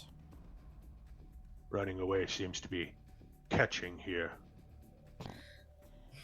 Be nice. Very badly. I'm sorry. It was No, it's not just you, it's that My other spirit father. ran away too. The shadow ran away, you ran away. Strange. I'm going to... Wait, did you say what? Wait, which part? the spirit was my father. I'm sorry. I couldn't help myself. I don't know why he vanished though. I'm going to walk across and put a hand out toward the end of the mouth of that cave that the spirit bounced off of. There's a refreshing sort of wind just past that cave. You could feel it on your fingertips. It feels light and good. Yi-Ling's gonna look around the area where her father disappeared.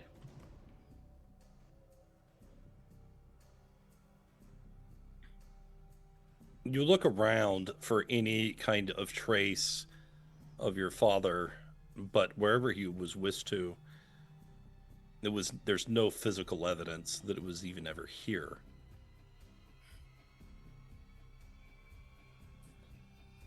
She sort of droops. And then droops a little bit more than usual because she's down some strength, guys. Yeah, what's your strength right now? It is 13. No. It is, yes, no, 13. Oh, that's not bad. You had 16 strength normally? Wow. I was a strength dex monk because that feels right for a monk. But apparently you're supposed to choose wisdom. Anyway. Do we need to take a short rest? Because the effects come off on a short rest as well. Yes, they do. Can you use like a greater restoration? I Or am not lesser spending that spell slot. Not you. I'm asking. I love you, not that Adam. much. Yes, a restoration spell would do it, but Wait. I feel like even lesser restoration actually does it, yeah, doesn't it? usually. Lesser restoration. You touch a creature and can end either one disease or one condition afflicting it. The condition can be blinded, deafened, paralyzed, or poisoned. I'd leave that to the GM's discretion, but that feels like it's Maybe not it's just in Baldur's Gate then. the real 6th edition. Yes. And Yes. literally every other edition of D&D that has come. Well, would greater restoration work? I Yeah, mean, yeah, but- certainly. Yes, any reduction to one of the target's ability scores. Yes. So, do we have time for a short rest? Is the real question. That's entirely up to you. Maybe if we stay here, he'll return. But also the shadows could return. Did you defeat them? We last- defeated a few of them. The greater one ran north. However, and Loraphyra's hand is still out, feeling like this windy goodness on her fingertips and palm. Mm-hmm. Something good is through here. Maybe we will be safe in there to take a rest. Do you suppose it repels the dead? It did repel that shadow. I watched it bounce off that wall. I watched it bounce off the doorway as if it were a wall, rather. I think we should go in and find out what this is, because this may be a good place. This may be a safe room in a game that it is not this one. Sounds Willing fine to- to me. Try it. And if I need to, I have my necklace. I would prefer you not use that if you don't have to, but I will keep it. I will trust in your judgment. That's certainly a And then choice. Lynn's and then Drausken. I will It has be served with us well you. in this battle. I will be with you shortly. And she's going bush Without sheer- trimming. No, not even Drausken. shears. Drausken will look at Loraphyra and kind of nod towards the hallway. I'll keep an eye on the gardener. All right, and I will. All right, Lynn, give me a D6. Be ready with her bow just in case.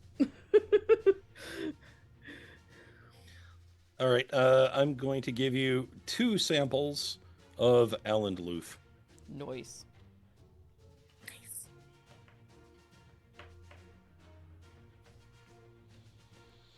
No when we have use of this. Our little Lynn becoming a drug dealer.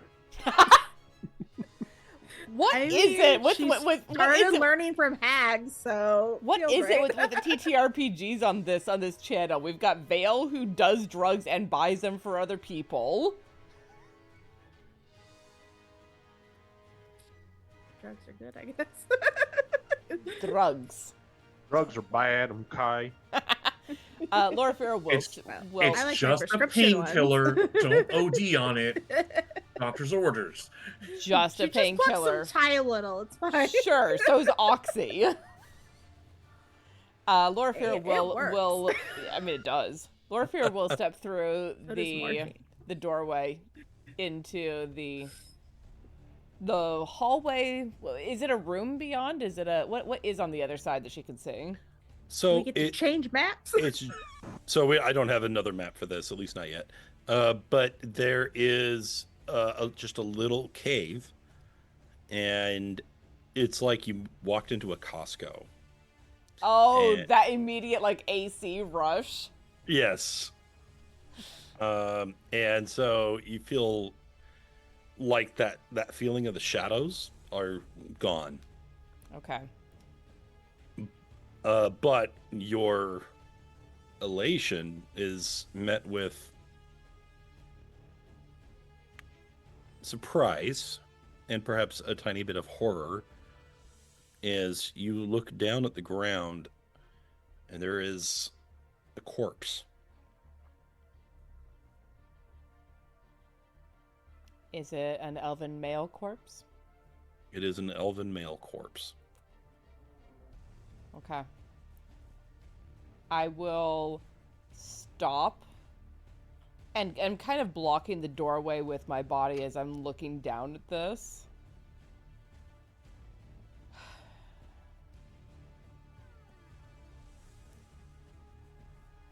Yi-Ling? Her bow is still keeping an eye on the other two. Yes. Is it dangerous in there? Are we fighting? She like flips around. We are not fighting, but you may want to take a moment here. Lowers the bow. What do you mean? You will see what I mean. And Loraphyra will step away and give her privacy.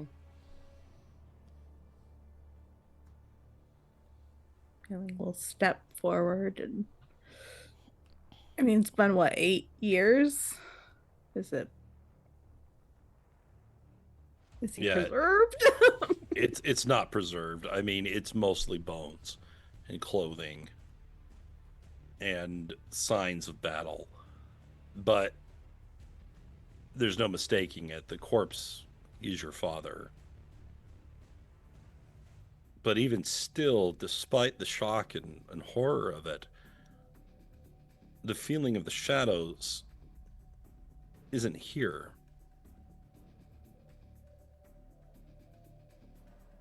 I think as that dread drains out of her, like just a sorrow takes its place.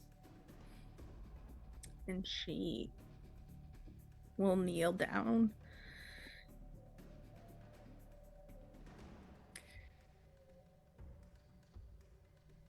Just lay a hand on a rib cage, I guess. and start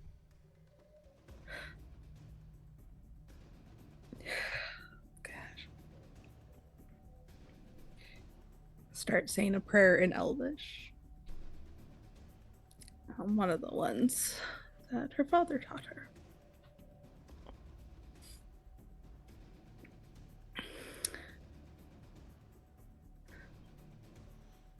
As you recite the prayer, the bones and cloth begin to almost burn away, but without fire. They turn to ashes and blow away.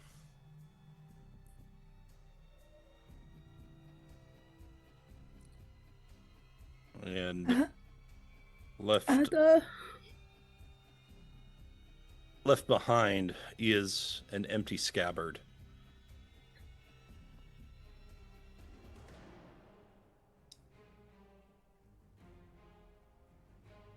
I think she just clenches her hand in the ashes and squeezes her eyes shut. Just stays kneeling for a little while.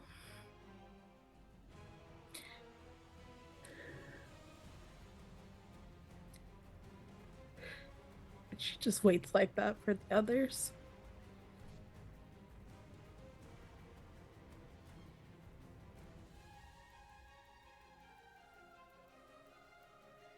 Loraphyra will stay out of that area until Lynn is done gathering what she is gathering, and she and Drausken are returning back in this direction.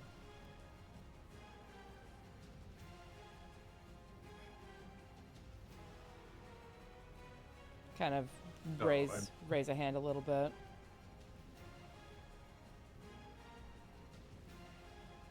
What is it? It is a safe place to rest for a time. I believe it has been held so by her father's bones. Ah, that would be a thing, I suppose. Indeed. So we're giving her a moment.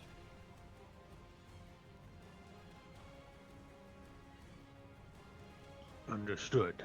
I will stand watch to the north in case the shadow returns.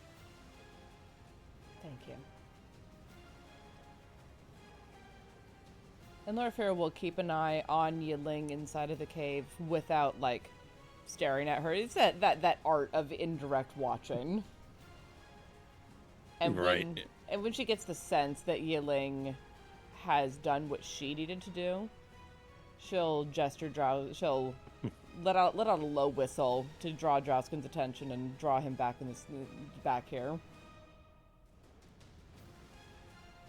Yi-Ling will take the ashes and smear them on her face, and then reach for the scabbard.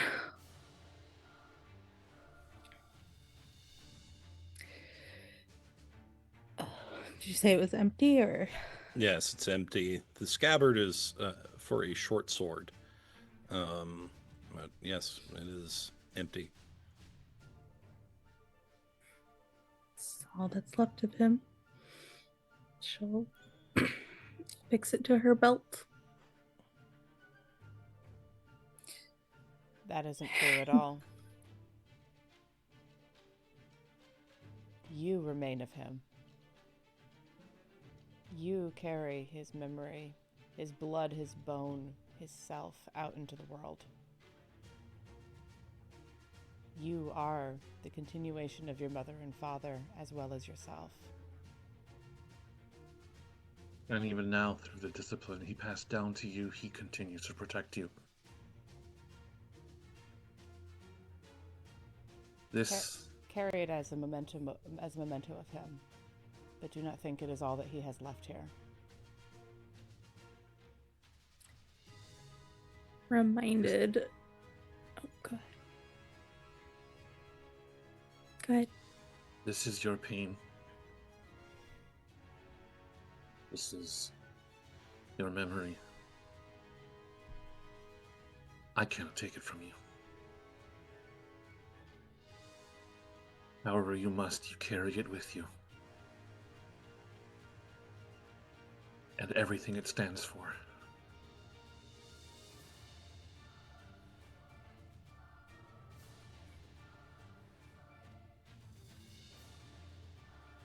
Thank you. My sisters. My brother. Drausken continues to watch to the north, but a smile cracks his lips. I think we should rest here a while. She'll sit down, their back to the wall, and holding the scabbard, she'll use her for a gift from the Waving Queen.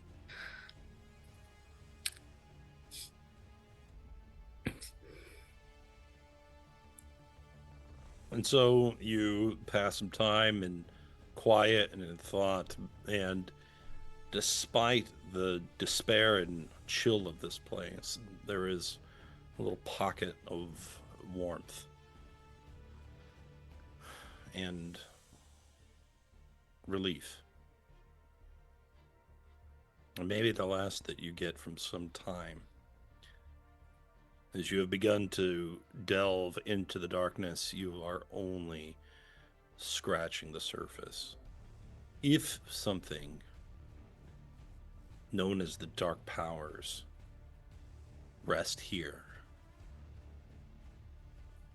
then your ability to withstand the dark will be tested.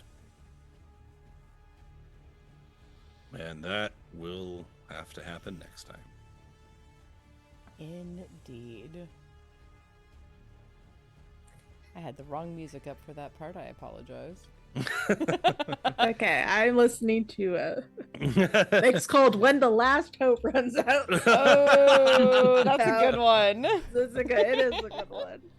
Also, for everyone out there, I kept saying Ada, which is Ada. Elvish in Lord of the Rings Elvish for father. No, it's For Adar. dad. Sorry. Adar is father. Ada is basically it's daddy. Dad. Dad or daddy. It's a more familiar version of father. Sorry. This was my special interest for a long time. That's fine. No, you are more correct. We are nerdy, pedantic people here. Yes. But you are, while you are all nerdy and pedantic, have also done a wonderful job role-playing tonight, and have really put a lot of emotion out there.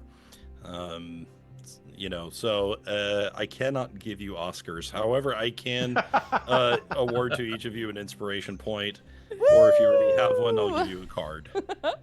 I do I'll not take a currently card, have thank one. you. I will happily take the inspiration. Okay. Oh.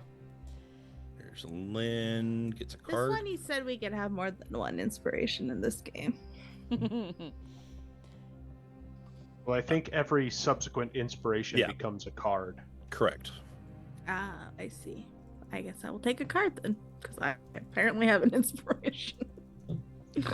I was holding on to my inspiration because I wanted to farm cards, but I did eventually have to use the inspiration. All right, ooh. I really wish you could double click on it in here, but you have to take it out to read. I would have to basically make my own graphic that has the information on it and not just use the tooltip. Oh, You next can do shop that. I visit. All right, okay. All right, cool. Remember I used to do a thing where I would dedicate a small portion of the map as a small player HUD, where I could put things like buffs and icons that represent certain abilities or tooltips. That's a good idea.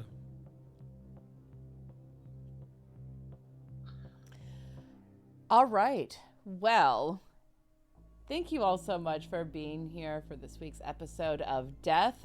We are off next week because I am in Chicago for work, so it makes doing this thing a little bit more difficult. But do join the Discord if you want to see what is going on in the Fae realm this month.